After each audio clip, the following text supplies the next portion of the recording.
ಶ್ರೀ ಗುರುಭ್ಯೋ ನಮಃ. ಹರಿ ಓಂ.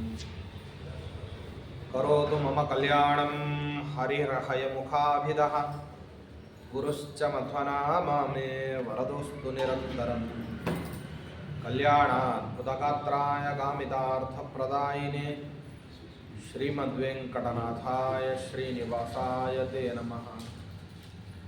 ವೇದಶಾಸ್ತ್ರಪುರಾಣಾಬ್ಧಿವಿಕ್ರೀಡನ ವಿಶಾರದಾನ್ ಶ್ರೀ ಸತ್ಯಧ್ಯಾನತೀರ್ಥಾಖ್ಯಾನುಪತಿಷ್ಠೇ ಗುರುನ್ ಮಮ. ವೇದಶಾಸ್ತ್ರಪುರಾಣಾರ್ಥರಸಬೀಜೂಷವರ್ಷಕಾನ್ ಶಿಷ್ಯವಾತ್ಸಲ್ಯಭರಿತಾನ್ ಜಾಲಿಹಾಳಗುರುನ್ ಯಜೇ. ಯಸ್ಯ ಸ್ಮರಣಮಾತ್ರೇಣ ಧರ್ಮದೀಕ್ಷಾ ವಿವರ್ಧತೆ ವಂದೇ ತಾನ್ ಶ್ರೀನಿವಾಸಾರ್ಯಾನ್ ಮಮ ವಿದ್ಯಾಗುರುನ್ ಸದಾ. ಶ್ರೀ ಗುರುಭ್ಯೋ ನಮಃ. ಹರಿ ಓಂ. ಶ್ರೀಶಃ ಪ್ರೀತ್ಯೈ ಪ್ರಜಾತಃ ಸುಮಹಿತ ಮಹಿಮಾ ಶ್ರೀ ಹನುಮಾನ್ ನಿದೇಶಾತ್ ರಾಮಸ್ಯೋಲ್ಲಂಘಿತಾಬ್ಧಿಃ ಸಹರಿರಥಗತಃ ಸೇತುನಾ ಪಿಷ್ಟದುಷ್ಟಃ ಭೂಭೃನ್ಯೇ ರಾವಣಾರಿಂ ಪುರಕಮೃದಯಂ ಪೂಜಯಿತ್ವಾ ಸಸೀತಂ ಪಶ್ಯನ್ ಕಿಂ ಪೂರುಷೇತಂ ಸತತಮಪಿ ಮಹಾನ್ ಪ್ರಾಣಮುಖ್ಯೋ ವದಾರ್ಮಾಂ. ಶ್ರೀ ಗುರುಭ್ಯೋ.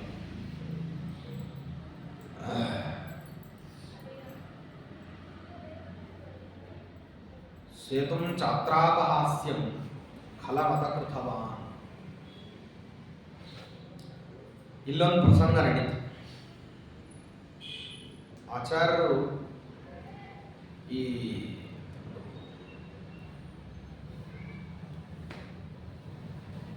ದಕ್ಷಿಣ ದಿಕ್ಕಿಗರ ದಿಗ್ವಿಜಯಕ್ಕೆ ಹೊರಟಂತಹ ಸಮಯದಲ್ಲಿ ಅಚ್ಯುತ ಪ್ರೇಕ್ಷರೇ ಮೊದಲಾಗಿರತಕ್ಕಂಥ ಎಲ್ಲ ಸನ್ಯಾಸಿಗಳು ಆಚಾರ್ಯರನ್ನ ಹಿಂಬಾಲಿಸಿಕೊಂಡು ಹೊರಟರು.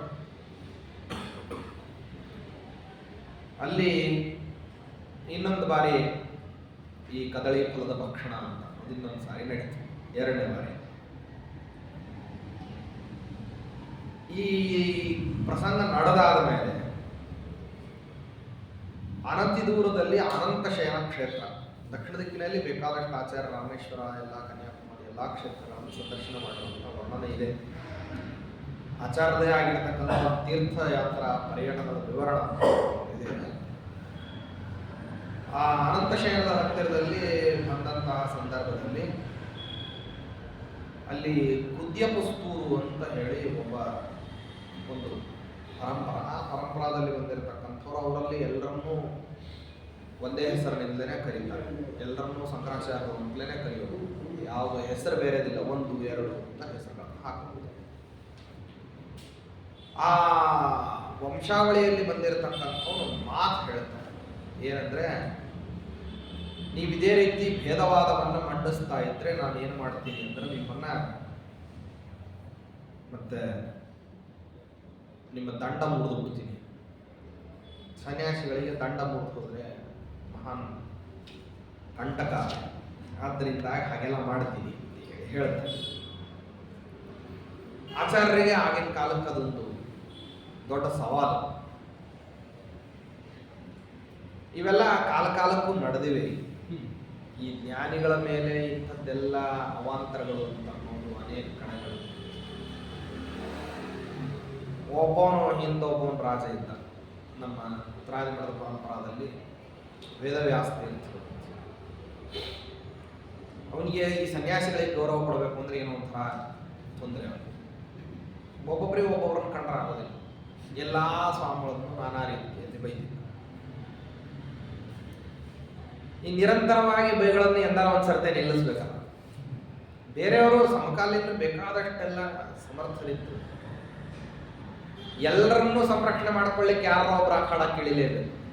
ಅದಕ್ಕೆ ಅವರು ವೇದವ್ಯಾಸ ತೀರ್ಥರು ಬೇರೆಯವರ ಬ್ರಹ್ಮಚರ್ಯದ ಬಗ್ಗೆ ಹಗುರವಾಗಿ ಮಾತಾಡಿದಾಗ ತಮ್ಮ ಕೌಪೀನವನ್ನೇ ತಂದು ಕೊಟ್ಟಿದ್ರು.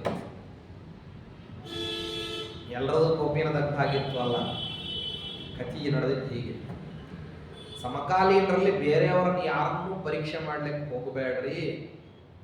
ಸನ್ಯಸ್ತರಾಗಿರತಕ್ಕಂಥವ್ರು ಬಹಳ ತಪಸ್ವಿಗಳಿರುತ್ತಾರೆ, ನಿಷ್ಠಾವಂತರಿರ್ತಾರೆ ಅಂತ ಹೇಳಿ ಕೌಪಿನ ತೆಗೆದುಕೊಟ್ಟಿದ್ರಂತೆ.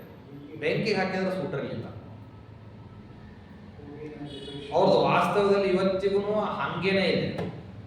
ನದಗ್ಧಂ ಯಸ್ಯ ಕೌಪೀನಂ ಅಗ್ನೌ ದತ್ತಮಪಿ ಸ್ಫುಟಂ ವೇದವ್ಯಾಸ ಪೂರ್ಣಂ ಶ್ರೀವೇದೇಶ ನಮಸ್ಕೃತಂ. ವೇದತೀರ್ಥರಂತವರು ಗೌರವ ಕೊಟ್ಟಿರ್ತಕ್ಕಂತಹ ಸನ್ಯಾಸಿಗಳು ವೇದವ್ಯಾಸ ತೀರ್ಥ. ಇದು ಪ್ರಾಚೀನರಲ್ಲಿ ಇವ್ರಿಗಿಂತ ಹಿಂದೂ ಇದೇ ಕಾರ್ಯಕ್ರಮ ನಡೀತಾ ಇದೆ. ಅದಕ್ಕೆ ಆಚಾರ ಅಂದ್ರೆ ಏನಪ್ಪ ದಂಡ ಮುರಿದು ಹಾಕ್ಬಿಡ್ತೀನಿ ಅಂತ ಎದುರಿಸ್ತೀಯ, ಆಯ್ತು ಇಲ್ಲೇ ಇಟ್ಟಿದ್ದೀನಿ, ನಾ ಏನು ಮುಟ್ಟದಿಲ್ಲ, ಆ ದಂಡ ನೀನೇ ಮುರಿದ. ಒಂದು ಮಾತು ಹೇಳ್ತೀನಿ, ಒಂದು ವೇಳೆ ಸಾಮಾನ್ಯವಾಗಿ ಕಾಣುವಂಥ ಒಂದು ಬಿದಿರಿನ ಕಡೆಗೆ ಏನಿಲ್ಲ, ಅದು ಮುರಿದು ಹಾಕಲಿಲ್ಲ ಅಂದ್ರೆ ನೀ ಷಂಡ ಆಗ್ತಿ ಅಂತ ಹೇಳ, ಮುರಿದು ಬಿಡ್ತೀನಿ, ಹಾಗೆ ಮಾಡ್ಬಿಡ್ತೀನಿ, ಹೀಗೆ ಮಾಡ್ಬಿಡ್ತೀನಿ ಅಂತ ಅನ್ನುವಂತಹ ವ್ಯಕ್ತಿ ದೂರದಲ್ಲಿ ದಂಡ ಇಟ್ಟಿದ್ದೀನಿ, ಹೋಗಿ ಮುರಿದು ಹಾಕು, ಆಗ್ಲಿಲ್ಲ ಅಂದ್ರೆ ನೀ ಷಂಡ ಆಗ್ತಿ ಅಂತ ಹೇಳಿ ಹೇಳ್ತಾನೆ.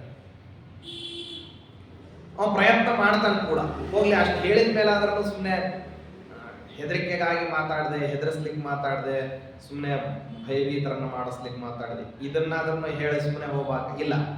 ಅದನ್ನೇನು ಮಾಡ್ತಾನೆ ಅಂದ್ರೆ ಏನು ಮಹಾದಂಡ ಅಂತ ಹೇಳಿ ಮುರಿಲಿಕ್ಕೆ ಹೋಗ್ತಾನೆ, ಆಗೋದಿಲ್ಲ. ಬೇರೆ ನೆರೆದಿರೋ ಜನ ಎಲ್ಲಾ ರೀತಿಯಲ್ಲೂ ಏನು ಮಾಡ್ಬಿಡ್ತಾರೆ ಅಂತಂದ್ರೆ ಅಪಹಾಸ್ಯ. ಅದಕ್ಕಾಗಿ ಪ್ರಾಜ್ಞರನ್ನ ಅಪಮಾನ ಮಾಡತಕ್ಕಂತಹ ಸಂದರ್ಭದಲ್ಲಿ ತುಂಬಾ ಎಚ್ಚರದಿಂದ ಇರಬೇಕು. ಅದರಿಂದಾಗಿ ಅನರ್ಥ ಘಟಿಸಬಿಡುತ್ತದೆ. ಅಲ್ಲಿಂದ ಮುಂದಕ್ಕೆ ಆಚಾರ್ಯರು ತಾವು ರಂಗಕ್ಷೇತ್ರಕ್ಕೆ ಬಂದು ಅಲ್ಲಿ ಚಾತುರ್ಮಾಸ್ಯವನ್ನು ನಡೆಸಿದ್ದಾರೆ. ಚಾತುರ್ಮಾಸ್ಯಕ್ಕೋಸ್ಕರವಾಗಿ ಅಲ್ಲಿ ಬಂದು ಕೂತಿದ್ದಾರೆ. ಆ ಕೂತಿರುವಂತಹ ಸಂದರ್ಭದಲ್ಲಿ ಅವಾಗೆಲ್ಲ ಬಹಳ ದೊಡ್ಡ ಇದು ಮೊದಲೇ ಪ್ರಸ್ತಾಪ ಮಾಡೋದಂಗೆ ಆಚಾರ್ಯರ ಕಾಲದಲ್ಲಿ ವಿದ್ಯಾಕ್ಷೇತ್ರ ತುಂಬ ಸಮರ್ಥವಾಗಿದೆ. ಮನೆ ಮನೆಗಳಲ್ಲಿ, ಗ್ರಾಮಗಳಲ್ಲಿ ವಿಶ್ವವಿದ್ಯಾಲಯಗಳಷ್ಟು ಸಮರ್ಥವಾದಂತಹ ಒಂದು ವಿದ್ಯಾಪರಿಪೂರ್ಣವಾದಂತಹ ವಾತಾವರಣ. ಒಂದೊಂದು ಮನೆಯಲ್ಲಿ ಒಂದೊಂದು ವಿಶ್ವವಿದ್ಯಾಲಯವನ್ನೇ ನಡೆಸುವಂತಹ ಸಾಮರ್ಥ್ಯ ಇರುವಂತಹ ವ್ಯಕ್ತಿಗಳು. ಅವರವ್ರ ಮನೆಗೆ ಅವರವರೇ, ಯಾರು ಇನ್ನೊಂದು ಕಡೆ ಹೋಗಿ ಅಧ್ಯಯನ ಮಾಡೋದು ಅಂತ ಅನ್ನೋದಿಲ್ಲ, ಅಪ್ರಾಮಾಣಿಕ. ಇನ್ನೊಂದು ಕಡೆ ಹೋಗೋದು, ಓದೋದು ಅವರವರ ಮನೆ. ಅದಕ್ಕೂ ಹೆಚ್ಚಿಂದು ಈ ಮನೆತನದಲ್ಲಿ ಇದು ಒಂದೇ ವಿದ್ಯಾ ಅಲ್ಲ, ಹೊರಗಿಂದನ್ನೂ ಬೇರೆ ವಿದ್ಯಾ ಕಲ್ತಿದ್ದಾರೆ ಅಂತ ಅನ್ಬೇಕಂದ್ರೆ ಹೊರಗೆ ಹೋಗ್ಬೇಕು. ತಮ್ಮ ಮನೆತನದ ವಿದ್ಯಾ ಬರಲಾರ್ದನೆ ಹೊರಗಿನ ವಿದ್ಯಾವನ್ನ ಕಲಿಯೋದು ಅಂತ ಅನ್ನೋದು ಬಾಲಿಶ, ಹೋಗ್ತಿರ್ಲಿಲ್ಲ.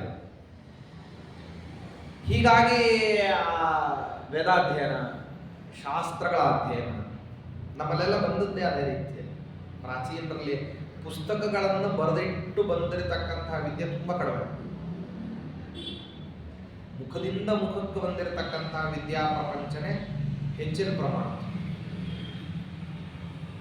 ಪ್ರಚಲಿತವಾಗಿರತಕ್ಕಂತಹ ವಿದ್ಯಾ ಸಂರಕ್ಷಣೆಯನ್ನ ಮಾಡೋದಕ್ಕೋಸ್ಕರವಾಗಿ ಪಾಠ ಪ್ರವಚನ ಅಂತನ್ನುವಂತಹ ಒಂದು ಮಾಧ್ಯಮ, ಆ ಮಾಧ್ಯಮದ ಮೂಲಕವಾಗಿಯೇ ಅದನ್ನು ನಡೆಸ್ಕೊಂಡು ಬರೋದು. ಯಾರಿಗಾದರೂ ಕೂಡ ಅದರ ಬಗ್ಗೆ ಸಂಶಯ ಇತ್ತು ಅಂತ ಆದರೆ ಅವರು ಅದಕ್ಕೆ ಸಂಬಂಧಪಟ್ಟಿರತಕ್ಕಂಥ ಯಾವ್ಯಾವ ಅಧ್ಯಯನವನ್ನ, ಆ ಶಾಖೋಪಶಾಖೆಗಳನ್ನ, ವೇದಗಳಲ್ಲಿ ಆಯಾ ಶಾಖೋಪಶಾಖೆಗಳನ್ನ ಅಧ್ಯಯನ ಮಾಡತಕ್ಕಂಥ ವ್ಯಕ್ತಿಗಳನ್ನ ಬೇರೆ ಬೇರೆ ದೂರ ದೇಶದಿಂದ ಕಂಡು ನೋಡಿ ಹೋಗ್ತಿದ್ದಾರೆ. ಇಂಥಲ್ಲಿ ಒಂದು ವಿದ್ಯಾಧ್ಯಯನದ ಶಾಖೆ ಇದೆ, ಇಂಥಲ್ಲಿ ಇದನ್ನು ಓದ್ತಾರೆ ಅಂತ ಹೇಳಿ ಪ್ರಚಲಿತವಾದಂತಹ ವಿಷಯವನ್ನೇ ನೋಡಿಕೊಂಡು ಬಂದುಬಿಟ್ಟು ಎಲ್ಲೆಲ್ಲೋ ದೂರದಿಂದ ಆ ವಿಷಯವನ್ನು ಕೇಳಿಕೊಂಡು ಬಂದು ಅವರನ್ನು ಗುರುತಿಸಿ ಮಾತಾಡಿಸಿ, ನೀವು ಇದನ್ನು ಓದಿದಿರಿ, ಈ ರೀತಿ ಇದೆ ಅಂತ ಹೌದಾ ಅಂತ ಹೇಳಿಬಿಟ್ಟು ತಮ್ಮ ಸಂದೇಹವನ್ನು ಪರಿಹಾರ ಮಾಡಿಕೊಳ್ತಾರೆ. ಇದೆಲ್ಲ ಇರ್ತಿತ್ತು. ಹೀಗಾಗೇನೆ ವೇದವನ್ನ ಅಧ್ಯಯನ ಮಾಡತಕ್ಕಂಥದ್ರಲ್ಲಿ ಅಧ್ಯಾಪಿ ಈಗಲೂ ಕೇಳ್ತೀವಿ ಏನಂದ್ರೆ, ಕುಂಭಕೋಣದ ಪಾಠದ ಕ್ರಮಕ್ಕೂ ವೇದಾಧ್ಯಯನದಲ್ಲಿ ಶೃಂಗೇರಿ ಪಾಠದ ಕ್ರಮಕ್ಕೂ ಈಗಲೂ ವ್ಯತ್ಯಾಸ. ಸುದೀರ್ಘವಾದಂತಹ ವೇದವನ್ನ ಹೇಳತಕ್ಕಂಥವ್ರು ಎರಡೂ ಪಾಠದಲ್ಲೂ ಇದ್ದಾರೆ. ಎರಡರಲ್ಲೂ ಕೂಡ ಏನಪ್ಪಾ ಅಂದ್ರೆ ಸಂಹಿತಾ, ಪದ, ಕ್ರಮ, ಜಟ, ಘನ, ಲಕ್ಷಣಾಂತವಾಗಿರತಕ್ಕಂಥ ವೇದಾಧ್ಯಯನವನ್ನು ಮಾಡತಕ್ಕಂಥದ್ದು ಎರಡೂ ವರ್ಗದಲ್ಲೂ ಇದೆ. ಆದರೆ ಕೇವಲ ಹೇಳುವಂಥದ್ರಲ್ಲಿ ಸ್ವರ ದೀರ್ಘತ, ಸ್ವರ ಸ್ಪಷ್ಟತ ಸಾಮಾನ್ಯವಾದಂತಹ ಕ್ರಮದಲ್ಲಿ ಹೇಳೋದಕ್ಕೂ ಅತ್ಯಂತ ದೀರ್ಘ ಕ್ರಮದಲ್ಲಿ ಹೇಳ್ತಕ್ಕಂಥದ್ದು ಸ್ವಲ್ಪ ವ್ಯತ್ಯಾಸ. ಆ ವ್ಯತ್ಯಾಸ ಆ ಪಾಠಕ್ರಮದಲ್ಲಿದೆ. ಅದ್ಯಾಪಿ ಹಂಗೇನೆ ನಡ್ಕೊಂಡು ಬರ್ತಾ ಇದೆ. ಎರಡೂ ವರ್ಗದವರು ಮತ್ತು ಈ ಎರಡೂ ಕ್ರಮದ ಅಧ್ಯಯನವನ್ನು ಮುಂದುವರಿಸ್ಕೊಂಡು ಬರ್ತಾರೆ. ಆದರೆ ಪರಸ್ಪರರಲ್ಲಿ ಇದನ್ನು ನೀವು ಹೇಗೆ ಹೇಳ್ತೀರಿ, ಇದನ್ನು ನೀವು ಹೇಗೆ ಹೇಳ್ತೀರಿ ಅಂತ ಅನ್ನುವಂಥ ಪ್ರಶ್ನೆಗಳನ್ನು ಪರಸ್ಪರರಲ್ಲಿ ಸೇರಿದಾಗ ಕೇಳಿದಾಗ ಈಗಲೂ ವೇದ ಸೂಕ್ತ ಅವರು ಹೇಳಿದ್ರೆ ಅವರು ಚೆನ್ನಾಗಿ ಹೇಳ್ತಾರೆ ಅಂತ ಹೇಳ್ತಾರೆ. ಒಂದು ಪ್ರತೀತಿ ಇದೆ. ವೇದ ಸೂಕ್ತಗಳು ಹಾಗೆ ಶಾಸ್ತ್ರಿಗಳು ಅವರು ಸ್ಮಾರ್ತರು ಕಡಿಮೆ ಆಗೋಗ್ತಿದೆ. ಮೊದಲು ಈಗಿನ 20-25-30 ವರ್ಷದಿಂದ ಮಾಧ್ವರಲ್ಲೂ ವೇದಾಧ್ಯಯನ ಬೇಕಾದಷ್ಟು. ಮೊದಲು ಹೇಳಿದ ಹಾಗೆ ಇತ್ತು, ಅದೊಂದು ಕಾಲನೂ ಇತ್ತು. ಮಾಧ್ವರು ವಕಾರತ್ರಯ ಶೂನ್ಯರು ಅಂತನ್ನುವಂಥ ಒಂದು ವಾದ ಇತ್ತು. ವೇದ, ವ್ಯಾಕರಣ, ವಿನಯವಂತಿಕೆ ಮೂರಿಲ್ಲದೆ ಇದ್ದಂಥವ್ರನ್ನೇ ಮಾಧ್ವರು ಅಂತ ಕರೀತಾರೆ. ಇದು ಒಂದಿತ್ತು. ಪಾಪ ಕೇಳಿಲ್ಲ ನೀವು, ಹಿಂಗೂ ಛೇಡಿಸ್ತಿದ್ರು. ಮಾಧ್ವರಿಗೆ ವಿನಯ ಇರೋದಿಲ್ಲ, ವ್ಯಾಕರಣ ಗೊತ್ತಿಲ್ಲ, ವೇದ ಹೇಳಲಿಕ್ಕೆ ಬರಲ್ಲ. ಬಹಳ ವರ್ಷಗಳ ಗಟ್ಟಲೆ ಇದು ಪ್ರಚಲಿತವಾಗಿದೆ. ಇತ್ತೀಚೆಗೆಲ್ಲ ಏನಾಗಿದೆ ಅಂದರೆ ಇದು ಕಡಿಮೆ ಆಗ್ತಾ ಬಂದಿದೆ. ಇತ್ತೀಚೆಗೆ ವೇದಾಧ್ಯಯನ ಮಾಡಿಕೊಂಡು ವೇದಾಧ್ಯಯನವನ್ನೇ ತಮ್ಮ ಉಸಿರನ್ನಾಗಿ ಮಾಡಿಕೊಂಡಿರತಕ್ಕಂಥ ಸಲಕ್ಷಣ ಘನಪಾಠಿಗಳು, ಅಂದರೆ ಲಕ್ಷಣಶಾಸ್ತ್ರದವರೆಗೆ ಘನಾಂತರವಾಗಿ ವೇದವನ್ನು ಅಧ್ಯಯನ ಮಾಡಿಕೊಂಡು ದಿನಕ್ಕೆ 18 ತಾಸು ವೇದ ಓದ್ತಕ್ಕಂಥ ವ್ಯಕ್ತಿಗಳು ಮಾಧ್ವರಲ್ಲೂ ಇದ್ದಾರೆ. ಪೋಷಣೆಯ ಕೊರತೆಯಿಂದಾಗಿ ಏನಾಗ್ಬಿಡುತ್ತೆ ಅಂದರೆ ಶಾಸ್ತ್ರಗಳು ಅಧ್ಯಯನ ಆಗಲಾರದೆ ಓದುತ್ತಾರೆ. ತೊಂದರೆ ಆಗೋದೇನಂತಂದ್ರೆ ಎಲ್ಲ ಸಮಯದಲ್ಲಿಯೂ ಕೂಡ ಏನಾಗೋದಿಲ್ಲ ಅಂದ್ರೆ ಮಳೆ ಬರೋದಿಲ್ಲ. ಒಂದು ಗಿಡವನ್ನು ಬೆಳೆಸ್ತೀವಿ, ಒಂದು ತುಳಸಿ ಗಿಡ, ಹೂವಿನ ಗಿಡ ಬೆಳೆಸ್ತೀವಿ ಅಂದರೆ 12 ತಿಂಗಳು ನೀವು ನೀರು ಹಾಕುವಂತಹ ಅಗತ್ಯ ಇಲ್ಲ ಅಂತ ಅನ್ನೋದು ಎಷ್ಟು ಸತ್ಯವೋ ಅಷ್ಟೇ ಸತ್ಯ. 12 ತಿಂಗಳು ನೀವು ನೀರು ಹಾಕದೇ ಇದ್ರೂ ಬರೋದಿಲ್ಲ ಅನ್ನೋದು ಅಷ್ಟೇ ಸತ್ಯ. ನಾ ಹೇಳ್ತಿರೋದನ್ನ ಚೆನ್ನಾಗಿ ಅರ್ಥ ಮಾಡ್ತದೆ. 4-5 ತಿಂಗಳು ಮಳೆಗಾಲ ಬರುತ್ತದೆ, ಅವಾಗೇನು ನೀವು ಹೋಗಿ ನೀರು ಹಾಕೋ ಅಗತ್ಯ ಇಲ್ಲ, ಅದ್ರ ಪಾಡಿಗೆ ಅದು ಇದೆ.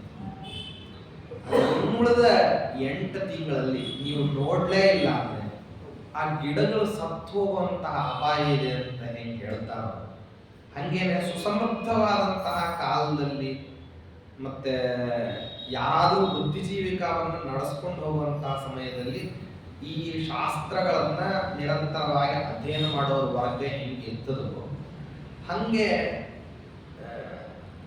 ಅಸಮೃದ್ಧ ಕಾಲ ಅಥವಾ ಬರಪೀಡಿತವಾದ ಕಾಲ ಅಥವಾ ರಾಜಾಶ್ರಯ ದೊರಕದೇ ಇರತಕ್ಕಂಥ ಕಾಲ ಅಥವಾ ಯಾರೂ ಕೂಡ ಕಾಪಾಡದೇ ಇರತಕ್ಕಂಥ ಕಾಲಗಳಲ್ಲಿ ಈ ವೇದಶಾಸ್ತ್ರಗಳನ್ನು ಅಧ್ಯಯನ ಮಾಡತಕ್ಕಂಥ ವರ್ಗವೂ ಕೂಡ ಬಿದ್ದು ಹೋಗೋದು ಅಷ್ಟೇ ಸಹಜ. ಯಾಕೆ ಅಂದರೆ ಅನಾಶ್ರಯ ಅಶೋಭಂತೆ ಪಂಡಿತ ವನಿತಾ ಲತಾ. ಆಶ್ರಯ ಇಲ್ಲದೆ ಇದ್ರೆ ಹೆಣ್ಮಕ್ಳು ಬದುಕೋದಿಲ್ಲ, ಬಳ್ಳಿಗಳು ಬದುಕೋದಿಲ್ಲ ಅಂತ ಹೆಂಗೆ ಹೇಳ್ತೀವೋ ಹಂಗೆ ಪಂಡಿತರು ಬದುಕೋದಿಲ್ಲ. ಆಶ್ರಯ ಇದ್ದಾಗ ನಿಮಗೆ ಗೊತ್ತಾಗೋದಿಲ್ಲ. ಈಗ ನಿಮಗೆ ಏನಪ್ಪ ಅಂತಂದ್ರೆ ಇಲ್ಲೆಲ್ಲ ಬೆಂಗಳೂರಲ್ಲಿ ಏನೋ ಒಂದಿಷ್ಟು ಪಾಠ ಪ್ರವಚನ ನಡೀತದೆ ಅಂತ ಹೇಳಿ ಬಾವಿ ನೀರು, ಸ್ವಯಂ ಪಾಕ ಇದನ್ನೆಲ್ಲ ಮಾಡುವಂಥ ಒಂದು 4 ಜನರನ್ನ ಇಲ್ಲಿ ಬೆಂಗಳೂರಲ್ಲಿ ನೋಡ್ತೀವಿ. ಬೇರೆ ಬೇರೆ ದೇಶದಲ್ಲಿ ಬೇರೆ ಬೇರೆ ನಮ್ಮದೇ ಕರ್ನಾಟಕದ ಬೇರೆ ಬೇರೆ ಉತ್ತರ ಕರ್ನಾಟಕದ ಕೆಲವು ಪ್ರಾಂತ್ಯಗಳಿಗೆ ಹೋಗ್ಬಿಟ್ರೆ ನೀವು ಬಾವಿ ನೀರು, ಸ್ವಯಂ ಪಾಕ ಎಲ್ಲ ದುರ್ದೋಪಾಸ್ತ ಸ್ನಾನ ಸಂಧ್ಯಾ ವಂದನೆ ಮಾಡುವಂತಹ ಬ್ರಾಹ್ಮಣರನ್ನೇ ನೋಡೋದು ಕಷ್ಟ ಆಗುತ್ತೆ. ಅದು ಕಾರಣ ಏನು ಅಂತಂದ್ರೆ ಪೋಷಣೆ ಇಲ್ಲದೆ ಇರೋದೇ ಕಾರಣ. ಯಾರಾದರೂ ಪೋಷಕರಿದ್ದಾಗ ಮಾತ್ರ ಏನಾಗ್ತದೆ ಅಂದ್ರೆ ಈ ಒಂದು ಅಧ್ಯಯನ, ಅಧ್ಯಾಪನ, ಪಾಠ, ಪ್ರವಚನ ಇದೆಲ್ಲವೂ ಕೂಡ ನಡ್ಕೊಂಡು ಹೋಗ್ತದೆ. ಪೋಷಕರು ಇಲ್ಲದೆ ಇದ್ದಂತಹ ಸಮಯದಲ್ಲಿ ಹಾಗೆ ಉಳಿದು ಆಗ ಸುಸಮೃದ್ಧವಾದಂತಹ ಕಾಲ ಅಂತ ನಾನು ಯಾಕೆ ಹೇಳ್ತಾ ಇದ್ದೀನಿ ಅಂದ್ರೆ ಬೇರೆ ಎಲ್ಲ ಅಪವ್ಯಾಖ್ಯಾನಾದಿಗಳು ಎಲ್ಲವೂ ಕೂಡ ವೇದಶಾಸ್ತ್ರಗಳಿಗೆ ಬಂದಿದ್ರು ಓದೋರು ಇಲ್ಲದೆ ಇರತಕ್ಕಂತಹ ಕಾಲ ಅಂತ ನಿರ್ಮಾಣ ಆಗ್ತಿರ್ಲಿಲ್ಲ. ಅಧ್ಯಯನ ಮಾಡತಕ್ಕಂಥ ಜನಗಳೇ ಇಲ್ಲ ರೀ ಅಂತ ಅನ್ನೋ ಕಾಲ ಅಲ್ಲ. ಅವಾಗ ಅಧ್ಯಯನ ಮಾಡ್ಲಿಕ್ಕೆ ಜನ ಸಿಕ್ತಿದ್ದಾರೆ. ಅಧ್ಯಯನ ಮಾಡಲಿಕ್ಕೆ ಜನ ಸಿಗ್ತಾ ಇದ್ರು ಮತ್ತು ಅಧ್ಯಯನಶೀಲರಾಗಿರತಕ್ಕಂತಹ ಪಾಠ ಹೇಳ್ತಕ್ಕಂತಹ ಒಂದು ವಿದ್ವದ್ ವರ್ಗ ಅಂತ ಅನ್ನೋದು ಇತ್ತು. ಕಾಲಕ್ರಮದಲ್ಲಿ ಈ ರೀತಿಯಾದಂತಹ ಪೋಷಣೆ ಇಲ್ಲದೆ ಇರುವಂತಹ ಕಾಲಗಳೆಲ್ಲ ಬಂತು. ಉದಾಹರಣೆಗೆ ಟೆನೆನ್ಸಿ ಆಕ್ಟ್. ನಮ್ಮಲ್ಲಿ ಬಹುತೇಕರಿಗೆಲ್ಲ ನಿಮಗೆಲ್ಲ ಬಹಳ ಚೆನ್ನಾಗಿ ಪರಿಚಯ ಇರುತ್ತೆ, ನಿಮ್ಮ ವಯೋಮಾನದವರಿಗೆ. ಯಾಕೆ ಹೇಳ್ತಿದ್ದೀನಿ ಅಂದ್ರೆ, ಆ ಕಾಲದಲ್ಲಿ ಅತ್ಯಂತ ಚೆನ್ನಾಗಿರತಕ್ಕಂತಹ ಕುಟುಂಬದಲ್ಲಿ ಇದ್ದಕ್ಕಿದ್ದ ಹಾಗೆ ಅನ್ನವಸ್ತ್ರಾದಿಗಳಿಗೆ ತೊಂದರೆ ಆಗಿಬಿಟ್ಟು ಇದ್ದ ಬದ್ದ ಊರನ್ನ ಬಿಟ್ಟು ಬಿಟ್ಟು ಎಲ್ಲೆಲ್ಲೋ ಹೋಗಿ ಬಂದು ನೌಕರಿ ಚಾಕರಿ ಏನೇನು ಸಿಗ್ತದೆ, ಅದು ಗೌರ್ಮೆಂಟ್ ಸೆಕ್ಟರ್ ಅಥವಾ ಪ್ರೈವೇಟ್ ಸೆಕ್ಟರ್ ಅಥವಾ ಈಗ ಯಾವುದೋ ಕಂಪನಿಗಳು, ಯಾವ ಬಾಷ್ ಜರ್ಮನ್ ಕಂಪನಿ, ಇನ್ನೊಂದು ಎಲ್ಲೋ ಎಲ್ಲಿ ಏನ್ ಮುಲ್ಕಿ ಪರೀಕ್ಷೆ SLC ಏನೇನಾಗಿರ್ತದೆ ಅದಕ್ಕೆ ತಕ್ಕಂಗೆ ಯಾವ ಇದು ಸಿಗ್ತದೆ ಅಲ್ಲಿ ನುಗ್ಕೊಂಡು ತೂರ್ಕೊಂಡು ಅಲ್ಲೇನಪ್ಪಾ ಅಂದ್ರೆ ಅನ್ನವಸ್ತ್ರಗಳನ್ನ ಕಾಣುವಂತಹ ಪರಿಸ್ಥಿತಿ ಬಂದ್ಬಿಡ್ತು. ಇದು ಕಾಲಕ್ಕೂ ಬಂದಿದೆ, ಇವತ್ತಂತಲ್ಲ, ಕಾಲಕ್ಕೂ ಇದು ಬಂದಿದೆ. ಇದು ಯಾವಾಗ ಬಂದಿದೆಯೋ ಆವಾಗ ಸಂಪ್ರದಾಯಗಳು ಏನಾಗ್ಬಿಡ್ತವೆ ಅಂದ್ರೆ ಲುಪ್ತಾಗ್ತವೆ. ತುಂಬಾ ದೊಡ್ಡ ಹೊಡೆತ ಬಂದು ಬಿಡ್ತು ಅಂತಂದ್ರೆ ಒಂದು ಕ್ರಮದವರೆಗೆ ಮನುಷ್ಯ ಅದನ್ನ ದಾಟ್ತಾ ಇರ್ತಾನೆ. ಪ್ರವಾಹ ನನ್ನ ಕೈ ಅಳತೆಗೆ ಸಿಗೋ ಅಷ್ಟಿದೆ, ಈಜಿ ದಡ ಸೇರಬಲ್ಲೆ ಅಂತನ್ನೋ ತನಕನೂ ಏನ್ ಮಾಡ್ತಾನೆ ಅಂದ್ರೆ ಪ್ರಯತ್ನಶೀಲನಾಗೆ ಇರ್ತಾನೆ ವ್ಯಕ್ತಿ.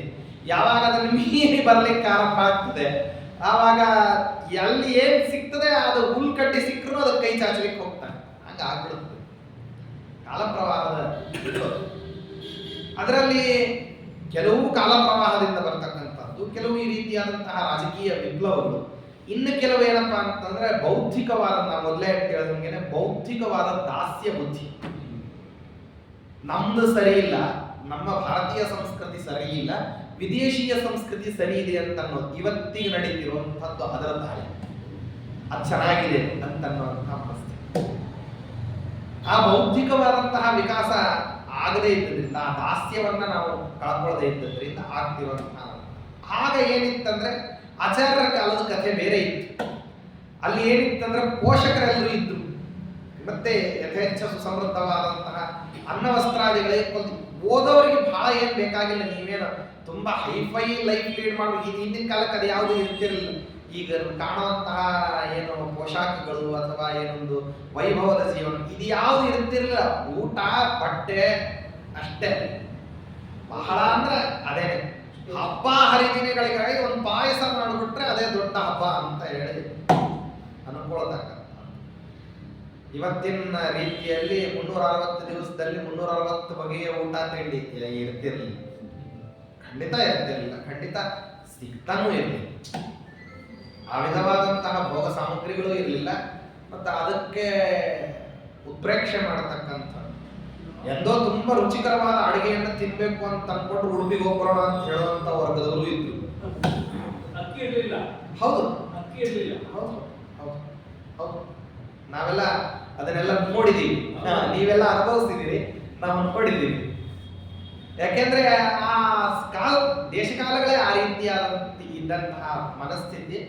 ಅಷ್ಟಕ್ಕೆ ಏನ್ ಬೇಕೋ ಅಷ್ಟು ಸಿಕ್ಕ ಬಿಟ್ರೆ, ಆ ದಿನನಿತ್ಯದ ಜೀವನ ನಡೆದು ಬಿಟ್ರೆ ಅದೇ ದೊಡ್ಡ ಸಾಧನೆ. ಸಾಧಾರಣ ಜೀವನ, ಅತ್ಯಂತ ಸಾಧಾರಣ ಜೀವನ. ಆದರೆ ಅಧ್ಯಯನಶೀಲತೆ ಕೊರತೆ ಇರಲಿಲ್ಲ. ಅದಕ್ಕೂ ಕೊರತೆ ಬಂದಂತಹ ಸಮಯದಲ್ಲೇ ಏನಾದ್ರು ಅಂದ್ರೆ ಈ ಪಾಠ ಪ್ರವಚನಗಳು. ಆಗಿನ ಕಾಲದಲ್ಲಿ ಹೀಗಿರಲಿಲ್ಲ, ಅನ್ನವಸ್ತ್ರಗಳಿಗೆ ಕೊರತೆ ಇಲ್ಲದೆ ಇರೋ ಹಾಗಿದ್ದಂತಹ ಕಾಲ ಅದು. ಹೀಗಾಗಿ ಅವರವರ ಶಾಸ್ತ್ರಗಳನ್ನು ಏನ್ ಮಾಡಿರ್ತಿದ್ರು ಅಂದ್ರೆ ಅಧ್ಯಯನ ಮಾಡಿರ್ತಿದ್ರು. ಹಂಗೊಂದು ಪ್ರಸಂಗ ಬಂತು. ಆಚಾರ್ಯರು ಅಲ್ಲಿ ದಕ್ಷಿಣ ದೇಶದಲ್ಲಿ ಇರುವಂತಹ ಸಮಯದಲ್ಲೇ ಹಲವಾರು ವೇದ ಶಾಖೆಗಳನ್ನು ಓದಿರತಕ್ಕಂತಹ ವಿದ್ವಾಂಸರು ವೇದಗಳನ್ನೇ ನಾನಾ ಕ್ರಮದ ಶಾಖೋಪಶಾಖೆಗಳಾಗಿ ಅಧ್ಯಯನ ಮಾಡ್ತಕ್ಕಂಥ ಆಶ್ವಲಾಯನ, ರಾಮಾಯಣೀಯ, ಕೌಸುಮ, ಮತ್ತೆ ಆಪಸ್ತಂಭ, ಹೀಗೆ ಬೇರೆ ಬೇರೆ ಶಾಖೆಗಳನ್ನು ಅವರವರ ವೇದ ಶಾಖೆಗಳನ್ನು ಅಧ್ಯಯನ ಮಾಡ್ತಕ್ಕಂಥದ್ದು. ಅದು ಎಷ್ಟರ ಮಟ್ಟಿಗೆ ಇತ್ತು ಅಂದ್ರೆ ಇವತ್ತಿಗೂ ನಮ್ಮ ಇದರಲ್ಲಿ ಏಕಾಂಬರೆ ದಿಗಂಬರ ದೇವಸ್ಥಾನ ಇದೆಯಲ್ಲ, ಯಾವುದು ತಮಿಳುನಾಡಿನಲ್ಲಿ ಕಂಚಿಯಲ್ಲಿ ಏಕಾಂಬರೇಶ್ವರಂ ದೇವಸ್ಥಾನ ಅಂತ ಹೇಳ್ತಾರೆ, ದಿಗಂಬರ ದೇವಸ್ಥಾನ ಅಂತ ಹೇಳಿರ್ತಾರೆ.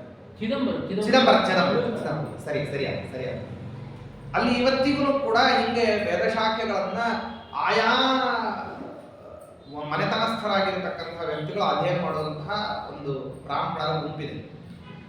ಅವರು ಸ್ಮಾರ್ತರೇ ಬ್ರಾಹ್ಮಣರಾಗಿದ್ದರೂ ಕೂಡ ಒಂದು ವ್ಯವಸ್ಥಿತವಾದಂತಹ ಕ್ರಮ ರೂಢಿಸ್ಕೊಂಡಿದ್ದಾರೆ. ಇವತ್ತಿಗೂ ಇದೆ. 100-150 ಕುಟುಂಬಗಳಲ್ಲಿ ಆ ವೇದಾಧ್ಯಯನದ ಕ್ರಮ ಇದೆ. ವೇದಶಾಸ್ತ್ರಗಳನ್ನ ಓದ್ತಾರೆ ಅಲ್ಲಿ ಜನ. ಹೇಗೆ ಅಂದ್ರೆ ಪರಂಪರಾ ಪ್ರಾಪ್ತವಾದಂತಹ ಅಧ್ಯಯನದ ಕ್ರಮ, ಮತ್ತು ಅವರಲ್ಲಿ ಏನಂತಂದ್ರೆ ಅವರಿಗೆ ಏನು ಅನ್ನವಸ್ತ್ರಾದಿಗಳಿಗೆ ತಾವೇನೋ ಒಂದು ವ್ಯವಸ್ಥೆ ಮಾಡ್ಕೊಂಡಿದ್ದಾರೆ. ಆ ವ್ಯವಸ್ಥೆಯನ್ನು ಬಿಟ್ಟು ಯಾರಾದರೂ ಹೊರಗೆ ಹೋದ್ರು ಅಂದ್ರೆ ಪುನಃ ಆ ಪಂಗಡದೊಳಗೆ ಸೇರಿಸ್ಕೊಳ್ಳೋದು. ಅಷ್ಟು ನಿಷ್ಠೂರವಾಗಿಟ್ಟಿದ್ದಾರೆ ಅಲ್ಲಿ. ಆ ಪಂಗಡವನ್ನ ಬಿಟ್ಟು ಆಕಸ್ಮಿಕವಾಗಿ ಲೌಕಿಕದ ವ್ಯಾಮೋಹಕ್ಕೋಸ್ಕರವಾಗಿ ಯಾರಾದ್ರೂ ಹೊರಗೆ ಹೋದ್ರೆ ಪುನಃ ಹೊರಗೆ ಸೇರಿಸ್ಕೊಳ್ಳದೆ ಇರುವಷ್ಟರ ಮಟ್ಟಿಗೆ ಪಾವಿತ್ರ್ಯವನ್ನು ಕಾಪಾಡ್ಕೊಂಡು ಬಂದಿದ್ದಾರೆ. ಹೊರಗೆ ಹೋಗೋಂಗಿಲ್ಲ. ಅಲ್ಲಿಯೇನೆ ಆಯಾ ಪಂಗಡಗಳಲ್ಲಿಯೇನೆ ಅಲ್ಲೇ ಇರುವಂತಹ ಬ್ರಾಹ್ಮಣರುಗಳ ಮಧ್ಯದಲ್ಲೇನೆ ವಿವಾಹ, ಉಪನಯನಾದಿ ಎಲ್ಲ ಸಂಸ್ಕಾರಗಳು. ಮತ್ತೆ ಜೊತೆಗೆ ಹೇಗೆ ಅಂತಂದ್ರೆ ಆಯಾ ವೇದ ಶಾಖೆಗಳನ್ನ ಅಧ್ಯಯನ ಮಾಡಿದ್ದಾರೆ ಅಂತ ಹೇಳಿ ಅವರು ಶಿಖಾ ಮೂಲಕವಾಗಿ ಗುರುತಿಸ್ತಾರೆ. ಆ ಶಿಖಾ ಬಿಡ್ತಾರಲ್ಲ ಅದನ್ನ ಆಯಾ ವೇದದ ಶಾಖೆಗಳಿಗೆ ಅನುಸಾರವಾಗಿ ಕೆಲವರು ಎಡಕ್ಕೆ, ಕೆಲವರು ಬಲಕ್ಕೆ, ಕೆಲವರು ನೇರವಾಗಿ, ಕೆಲವರು ಮಧ್ಯಭಾಗದಲ್ಲಿ, ಹೀಗೆ ವೇದ ಶಾಖೆಗಳಿಗೆ ಅನುಸಾರವಾಗಿ ವೇದಪ್ರಾಪ್ತವಾದಂತಹ ಶಿಖಾ ಎಲ್ಲಿ ಇಟ್ಟುಕೊಳ್ಬೇಕು ಅಂತ ಹೇಳ್ತಾರೋ ಅದೇ ರೀತಿಯಾಗಿ ಅಧ್ಯಯನ ಮಾಡುವಂತಹ ಕ್ರಮವನ್ನು ಉಳಿಸಿಕೊಂಡು ಶಿಖಾಧಾರಣೆಯನ್ನು ಅದೇ ರೀತಿಯಲ್ಲಿ ಮಾಡ್ತಾರೆ. ನೋಡ್ಬೋದು ಇವತ್ತು ಶಿಖಾ ಕಟ್ಟೋದು ಕೂಡ ಅದೇ ರೀತಿ ಆಯಾ ದಿಕ್ಕುಗಳಲ್ಲಿ, ತಲೆಯಲ್ಲಿ ಆಯಾ ದಿಕ್ಕಿಗೆ ಕಟ್ಟುತ್ತಾರೆ. ಇವತ್ತಿಗೂ ಇದೆ. ಅಂದ್ರೆ ನಾನು ಹೇಳ್ತಿರೋದು ತುಂಬಾ ಅಪ್ರಾಮಾಣಿಕವಾದಂಥದ್ದು, ಎಂದೋ ನಡೆದಿರುವಂಥದ್ದು, ರಾಮಾಯಣ ಮಹಾಭಾರತ ಕಾಲದ್ದು ಅಲ್ಲ. ತುಂಬಾ ಕಾಲ ಪ್ರವಾಹದಲ್ಲಿ ಹೊಡೆತಗಳು ಬಂದದ್ದಕ್ಕೋಸ್ಕರವಾಗಿ ಈ ರೀತಿಯಲ್ಲಿ ನಮಗೆ ಶಾಸ್ತ್ರಾಧ್ಯಯನದ ಕೊರತೆ ಅಂತ ನಮ್ಮ ಜಗತ್ತಲ್ಲಿ ನಾವು ಕಾಣ್ತಾ ಇದ್ದೀವಿ. ಇಲ್ಲೇ ಇದ್ರೆ ತುಂಬಾ ಚೆನ್ನಾಗಿ ಇರುವಂತಹ ಹಾಗೆ ವೇದಾಧ್ಯಯನವನ್ನು ಮಾಡ್ಕೊಂಡಿರುವಂಥವರು ಆಯಾ ವೇದ ಶಾಖೆಗಳಿಗೆ ತಮ್ಮದೇ ಆದಂತಹ ಅರ್ಥವರ್ಣದ ಕ್ರಮ ಅನ್ನೋದನ್ನು ರೂಢಿಸ್ಕೊಂಡಿರ್ತಾರೆ. ಪರಂಪರಾ ಪ್ರಾಪ್ತವಾದಂತಹ ಅರ್ಥವರ್ಣನವನ್ನು ಮಾಡ್ತಿದ್ವಿ. ನಮ್ಮ ಪರಂಪರೆಯಲ್ಲಿ ಈಗ ಅರ್ಥ ಹೇಳ್ತೀವಿ. ಅಂಥವರೆಲ್ಲ ವಿದ್ವಾಂಸರುಗಳು ಆಚಾರವನ್ನು ನೋಡ್ಲಿಕ್ಕೆ ಬಂದಿದ್ದಾರೆ. ಯಾಕಂದ್ರೆ ತಂಡವಾಗಿ ಸನ್ಯಾಸಿಗಳೆಲ್ಲರೂ ಕೂಡ ಹೋಗ್ತಿರ್ಬೇಕಾದ್ರೆ ಆಚಾರ್ಯರ ಹಿಂದೆ ಕೇವಲ ಸನ್ಯಾಸಿಗಳು ಮಾತ್ರ ಅಲ್ಲ, ಗೃಹಸ್ಥಾಶ್ರಮಿಗಳು, ಬ್ರಹ್ಮಚಾರಿಗಳ ವರ್ಗ, ಅನೇಕ ಜನ ಸನ್ಯಾಸಿಗಳು, ಅವ್ರ ಹಿಂದೆ ತಂಡೋಪತಂಡವಾಗಿ ಹಿಂಬಾಲಿಸ್ತಕ್ಕಂತಹ ಮತ್ತೆ ಗೃಹಸ್ಥರುಗಳು, ಅನೇಕ ಜನ ಇವರು ಕಾರ್ಯ ನಿರ್ವಹಣೆ ಮಾಡ್ತಕ್ಕಂಥವ್ರು, ಅವರೆಲ್ಲರೂ ಮುಂದಕ್ಕೆಲ್ಲ ವರ್ಣನೆ ಮಾಡಬೇಕಾದ್ರೆ ಹೇಳ್ತಾರೆ. ಬಹುಶ್ರುತ ಮಹಾಗುಣ ಅವರೆಲ್ಲರೂ ಆಚಾರ್ಯರ ಪಾಠ ಪ್ರವಚನ ಕೇಳಿ ಕೇಳಿ ಕೇಳಿ ವಿದ್ವಾಂಸರುಗಳ ಹಂತವನ್ನು ದಾಟಿ ಬಿಟ್ಟಿದ್ರಂತೆ. ಅಷ್ಟು ಕೇಳ್ತಾ ಇದ್ರಂತ, ಅಷ್ಟು ನಿರಂತರವಾಗಿ ಪಾಠ ಪ್ರವಚನ ಆಚಾರ ಕೂದಲ್ಲಿ ಎಲ್ಲರೂ ನಡೀತಾ ಇದ್ದಿದ್ದರಿಂದ ನಿರಂತರವಾಗಿ ಕೇಳ್ತಾ ಇದ್ರು, ನಿರಂತರವಾಗಿ ನಡೀತಾ ಇದ್ರು. ಹಾಗೆ ಈ ತಂಡ ಬಂದಂತಹ ಸಮಯದಲ್ಲಿ ಅವರು ಒಂದಿಷ್ಟು ಜನ ಬಂದು ಸೇರ್ಕೊಂಡು ಏನ್ ಹೇಳ್ತಾರೆ, ಯಾಕೆಂದ್ರೆ ಅವಾಗೆಲ್ಲ ವಿದ್ಯಾ ವೈದುಷ್ಯಾದಿಗಳ ಬಗ್ಗೆ ಬೇರೆ ಮನೋರಂಜನೆ ಕಾರ್ಯಕ್ರಮ, ಬ್ರಾಹ್ಮಣರಿಗೆ ಬೇರೆ ಮನೋರಂಜನಾ ಕಾರ್ಯಕ್ರಮ ಅಂತ ಅನ್ನೋದು ಯಾವುದು ಇರ್ತಾನೋ ಇರಲಿಲ್ಲ, ಅವಕಾಶಗಳು ಇರ್ತಿದ್ರು. ಮನೋರಂಜನೆ ಅಂತಂದ್ರೆ ಏನಂದ್ರೆ ಹಲವು ಬಗೆಯ ವಿದ್ಯಾ ವಿನಿಮಯಗಳನ್ನ ಮಾಡತಕ್ಕಂತಹ ಪ್ರಸಂಗಗಳ ಏರ್ಪಾಡಾದ್ರೆ ಅದೇ ದೊಡ್ಡ ಮನೋರಂಜನೆ. ಆಯಾ ವೇದಗಳಲ್ಲಿ, ಆಯಾ ಶಾಸ್ತ್ರಗಳಲ್ಲಿ ಅತ್ಯಂತ ಜ್ಞಾನಪೂರ್ಣವಾಗಿರತಕ್ಕಂತಹ ಮನೋರಂಜನೆ, ಅದರಿಂದ ಬೌದ್ಧಿಕ ವಿಕಾಸವೂ ಆಗ್ತದೆ ಅಂತ ಅನ್ನೋ ಕಾರಣಕ್ಕೆ ಅದಕ್ಕೆಲ್ಲ ಸೇರೋದು ಜನ ಎಲ್ಲ ಸೇರ್ತಾರೆ. ಹೆಚ್ಚೇನು ಹೇಳಿ ಈಗ ಕೆಲವು ದಿವಸಗಳ ಹಿಂದೆ ಈ ದಂಡಪಾರಾಯಣ ಅನ್ನೋದನ್ನ ನಾವು ನೋಡಿದ್ವಿ. 200 ವರ್ಷದ ಕೆಳಗಿನವರೆಗೆ ಮಾಡಿದ್ದು ಅಂತ ಈಗ ಇನ್ನೊಬ್ಬ ಮಾಡ್ದ ಅಂತ ನಾನು ಒಂದಾವತ್ತಿ ಅಂತ ಒಂದು ದೃಶ್ಯವನ್ನು ನೋಡಿದ್ದೆ. ಬಹಳ ವಿಚಿತ್ರ. ಪುನಾ ದೇಶದಲ್ಲಿ ನಾವು ಇರಬೇಕಾದಂತಹ ಸಮಯದಲ್ಲಿ ಸತತ 3 ತಿಂಗಳ ಕಾಲದವರೆಗೆ ದಿನಕ್ಕೆ 12 ತಾಸು ವೇದವನ್ನು ಹೇಳ್ತಿದ್ದವರು. ದಿನಕ್ಕೆ 12 ತಾಸು ಪರೀಕ್ಷೆ ಅದು.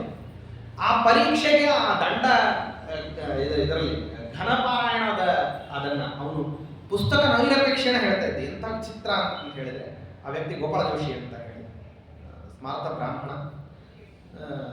ದಿನಕ್ಕೆ 12 ತಾಸು ಹೇಳ್ತಿದ್ದ. 3 ಸೆಷನ್, ಬೆಳಗ್ಗೆ 4 ಗಂಟೆಗಳ ಕಾಲ, ಬೆಳಗ್ಗೆ 6ರಿಂದ 10 ಗಂಟೆವರೆಗೆ, ತಿರ್ಗಾ 11 ಗಂಟೆಗೆ ಶುರುವಾದರೆ 3 ಗಂಟೆವರೆಗೆ, ತಿರ್ಗಾ 4:30ವರೆಗೆ ಶುರುವಾದರೆ ತಿರ್ಗಾ 9:30 10 ಗಂಟೆ ತನಕ ಹೇಳ್ತಿದ್ದ. ಹೀಗೆ 3 ತಿಂಗಳು ನೀವೆಲ್ಲ ಆಶ್ಚರ್ಯ ಪಡ್ತೀರಿ. ನಮ್ಮಲ್ಲೆಲ್ಲ ಏನೋ ಅರ್ಧ ಗಂಟೆ ಮುಕ್ಕಾಲು ಗಂಟೆ ಸ್ವಲ್ಪ ಹೆಚ್ಚು ಏನಾದರೂ ಉಪನ್ಯಾಸ ಹೇಳಿಬಿಟ್ರೆ ಈ ಕಲಿಯುಗದ ಕೃಷ್ಣಾಂಜನ ಎಲ್ಲ ಸರಪರ ಶಬ್ದ ಆಗ್ಲಿಕ್ಕೆ ಶುರುವಾಗ್ತದೆ. ನಾವು ಅನುಭವಿಸಿರ್ತೀವಿ. ಪಾಪ ಇಲ್ಲಿ ಆಯೋಜಕರಿಗೂ ಕೂಡ ಏನಪ್ಪ ಇಷ್ಟು ತೀರಾ ಏನಂದ್ರೆ ಒಳ್ಳೆ ವಿಷಯಗಳನ್ನು ಕೇಳ್ತಿರ್ಬೇಕಾದ್ರೆ ಅದಕ್ಕೂ ಒಂದು ಸೈರಣ ಇಲ್ಲಿರುವಂತಹ ನಾನ್ಸೆನ್ಸ್ ಪರ್ಸನ್ಸ್ ಅಂತ ಹೇಳಿ ಕೆಲವರೆಲ್ಲ ಬೈಕೊಂತ ಇರ್ತಾರೆ.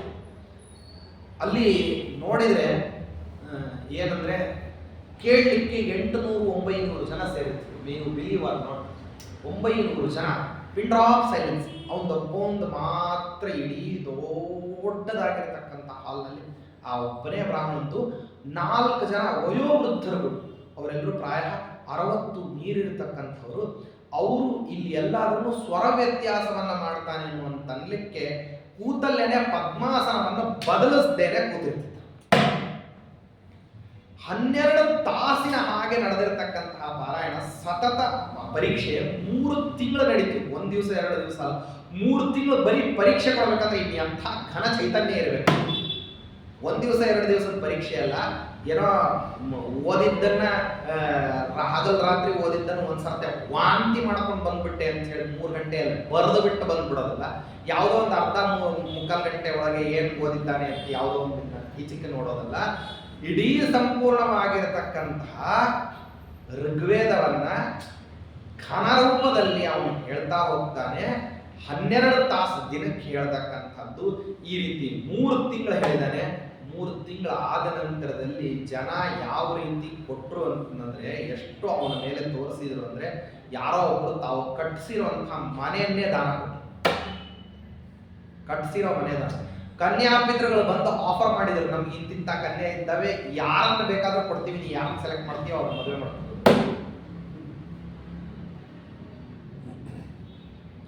ವಾಹನ, ಆಸನ, ವಸ್ತ್ರ, ಆಭರಣ, ಖಡಗ, ದುಡ್ಡು, ದ್ರವ್ಯ, ಅವನನ್ನ ಯಾವ ರೀತಿ ಇದನ್ನ ಸಮಾರಂಭ ಮುಗಿಲಿಕ್ಕೆ 1.5 ದಿವಸ ತಗೊಂಡು ಅವನಿಗೆ ಬರುವಂತ ಉಡುಗೊರೆಗಳನ್ನ ಅವ ಎತ್ತಿಟ್ಟ ಸಮಾರಂಭ ಮುಗಿಸ್ಲಿಕ್ಕೆ 1.5 ದಿವಸ ಆಯ್ತು.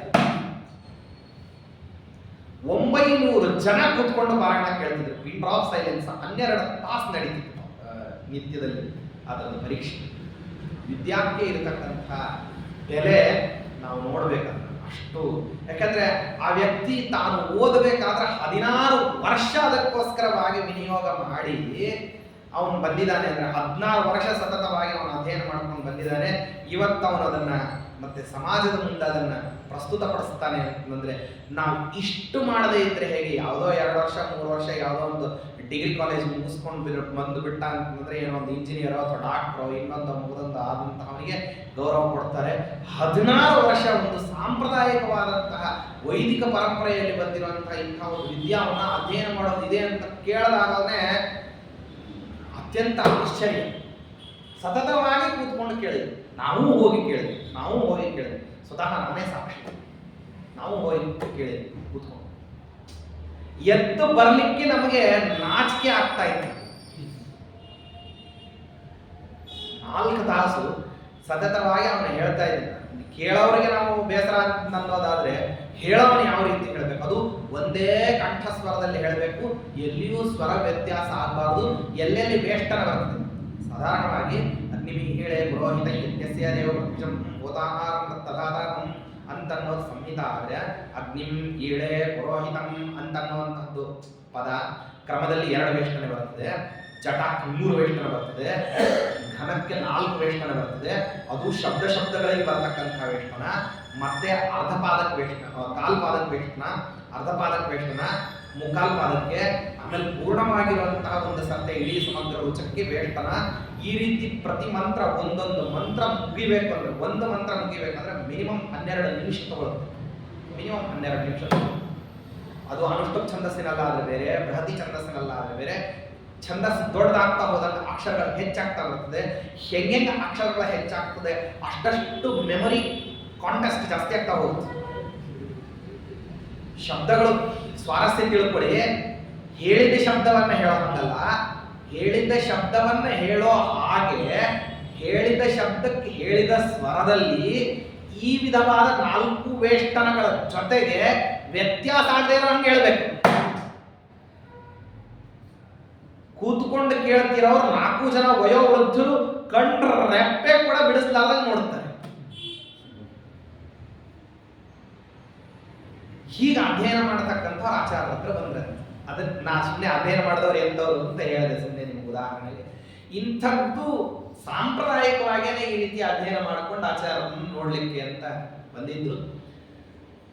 ಶ್ರೀಮದಾಚಾರ್ಯರಿಗೂ ಅವರಿಗೂ ವೇದದ ನುಡಿಗಳನ್ನ ಹೇಳ್ತಕ್ಕಂಥದ್ದು ಅವರು ಹೇಳಿದ ನಂತರದಲ್ಲಿ ಈ ವೇದ ಭಾಗಕ್ಕೆ ಹೀಗೆ ಅರ್ಥವನ್ನ ಹೇಳ್ತೀವಿ ಅಂತ ಸ್ವಸಂಪ್ರದಾಯ ಪ್ರಾಪ್ತವಾದಂತಹ ಅರ್ಥಗಳನ್ನ ಹೇಳಲಿಕ್ಕೆ ಆರಂಭ ಮಾಡಿ ಬಲು ತಾಳ್ಮೆಯಿಂದ ಆಚಾರ್ಯರು ಕೂತ್ಕೊಂಡು ಆ ವೇದದ ಅರ್ಥಗಳನ್ನೆಲ್ಲ ಕೇಳ್ತಾ ಬರ್ತಾರೆ. ಎಷ್ಟು ತಾಳ್ಮೆ ಬೇಕಾದಕ್ಕೆ. ಸುದೀರ್ಘವಾದಂತಹ ವೇದವಾಕ್ಯಗಳು, ಆ ವೇದವಾಕ್ಯಗಳಿಗೆ ಅವರು ವರ್ಣನ ಮಾಡತಕ್ಕಂತಹ ಅರ್ಥದ ಕ್ರಮ, ಅದನ್ನೇ ಮೊದಲು ಅವರು ವೇದೋಚ್ಚಾರಣೆ ಮಾಡ್ತಾರೆ, ಆನಂತರದಲ್ಲಿ ಕ್ರಮೇಣ ಪದವಿಭಾಗ, ಆನಂತರದಲ್ಲಿ ಪರಂಪರಾ ಪ್ರಾಪ್ತವಾಗಿರ್ತಕ್ಕಂಥ ಅರ್ಥ, ಅದರಲ್ಲಿ ಏನಾದರೂ ಪ್ರಶ್ನೆಗಳಿದ್ರೆ ಆನಂತರದಲ್ಲಿ ಮಾತುಕತೆ ಕ್ರಮೇಣ ಈಗ ನಡೆಯುತ್ತೆ. ಅದನ್ನ ಆಚಾರ್ಯ ಎದುರಿಗೆ ಪ್ರಸ್ತಾಪ ಮಾಡುತ್ತಾರೆ. ಸುಮಧ್ವಿಜೀಕಾರರು ಬಹಳ ಸಂಕ್ಷಿಪ್ತವಾಗಿ ಸಂಗ್ರಹ ಮಾಡಿದ್ದಾರೆ. ಇವರು ವಿಶ್ವಾದೀನಾಂ ಶತಾರ್ಥ ಪ್ರವಚನ ಚತುರೋ ದಾನ ಸುತ್ತಾರ್ಥವಾದಿ ದಿವ್ಯ ಜ್ಞಾನ ಪ್ರಕಾಶೀ ಸಕಲ ಜಿನಖಿಲ ಜ್ಞಾಭಿಲ ಪ್ರಾಪ್ತರೂಪ್ಯ. ಅಲ್ಲಿ ಪರಂಪರಾದಲ್ಲಿ ಹೇಳುತ್ತಾರೆ ಈ ರೀತಿ ವೇದಾರ್ಥ ಇದೆ ನಮ್ದು ಅಂತ. ಒಬ್ರು ಈ ಅರ್ಥವನ್ನೆಲ್ಲ ಹೇಳಿ ಮುಗಿಸಿದ ಮೇಲೆ ಇನ್ನೊಂದು ಪಂಗಡದವರು ಎದ್ದೇಳ್ತಾರೆ. ಅವರವರಲ್ಲೇನೆ ಅದಕ್ಕೋಸ್ಕರವಾಗಿ ವೈರುಧ್ಯ.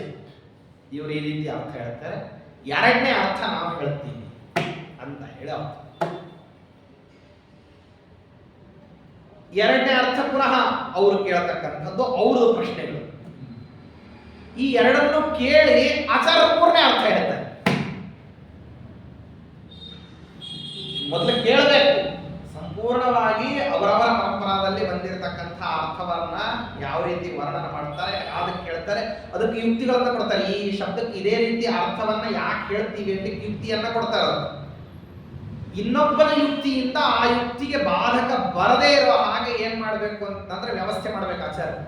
ಯಾಕೆಂದ್ರೆ ಆಚಾರ್ಯರು ಏನ್ ಸಮರ್ಥನೆ ಮಾಡ್ಲಿಕ್ಕೆ ಹೊರಟಿದ್ದಾರೆ ಅಂದ್ರೆ ಈ ವೇದ ವಾಕ್ಯಕ್ಕೆ ಒಂದು ವಾಕ್ಯಕ್ಕೆ 3 ಅರ್ಥ ಇದೆ ಅಂತ ಅನ್ನೋದನ್ನ ಆಚಾರ್ಯ ಸಮರ್ಥನೆ ಮಾಡಬೇಕು.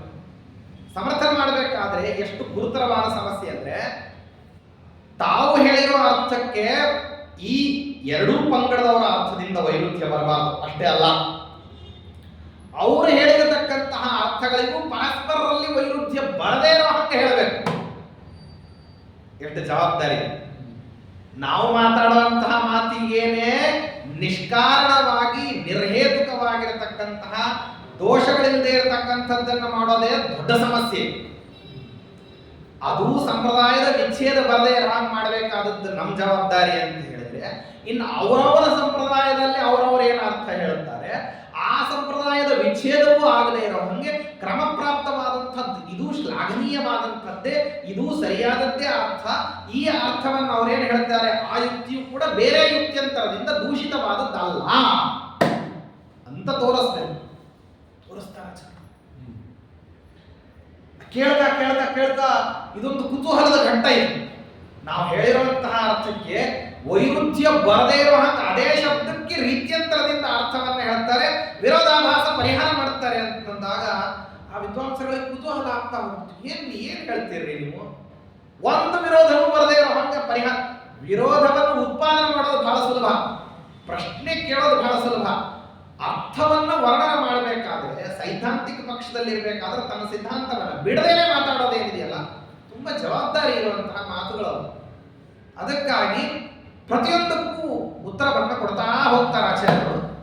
ಆ ಉತ್ತರ ಕೊಟ್ಟಾಗ ಅವ್ರು ಅಂತಾರೆ, ವೈರುಧ್ಯ ಬರದೇ ಇರೋ ಒಂದು ಅರ್ಥ ಹೇಳಿದ್ರಿ, ಸಮಂಜಸ, ಬಹಳ ಸಂತೋಷ, ನಿಜ.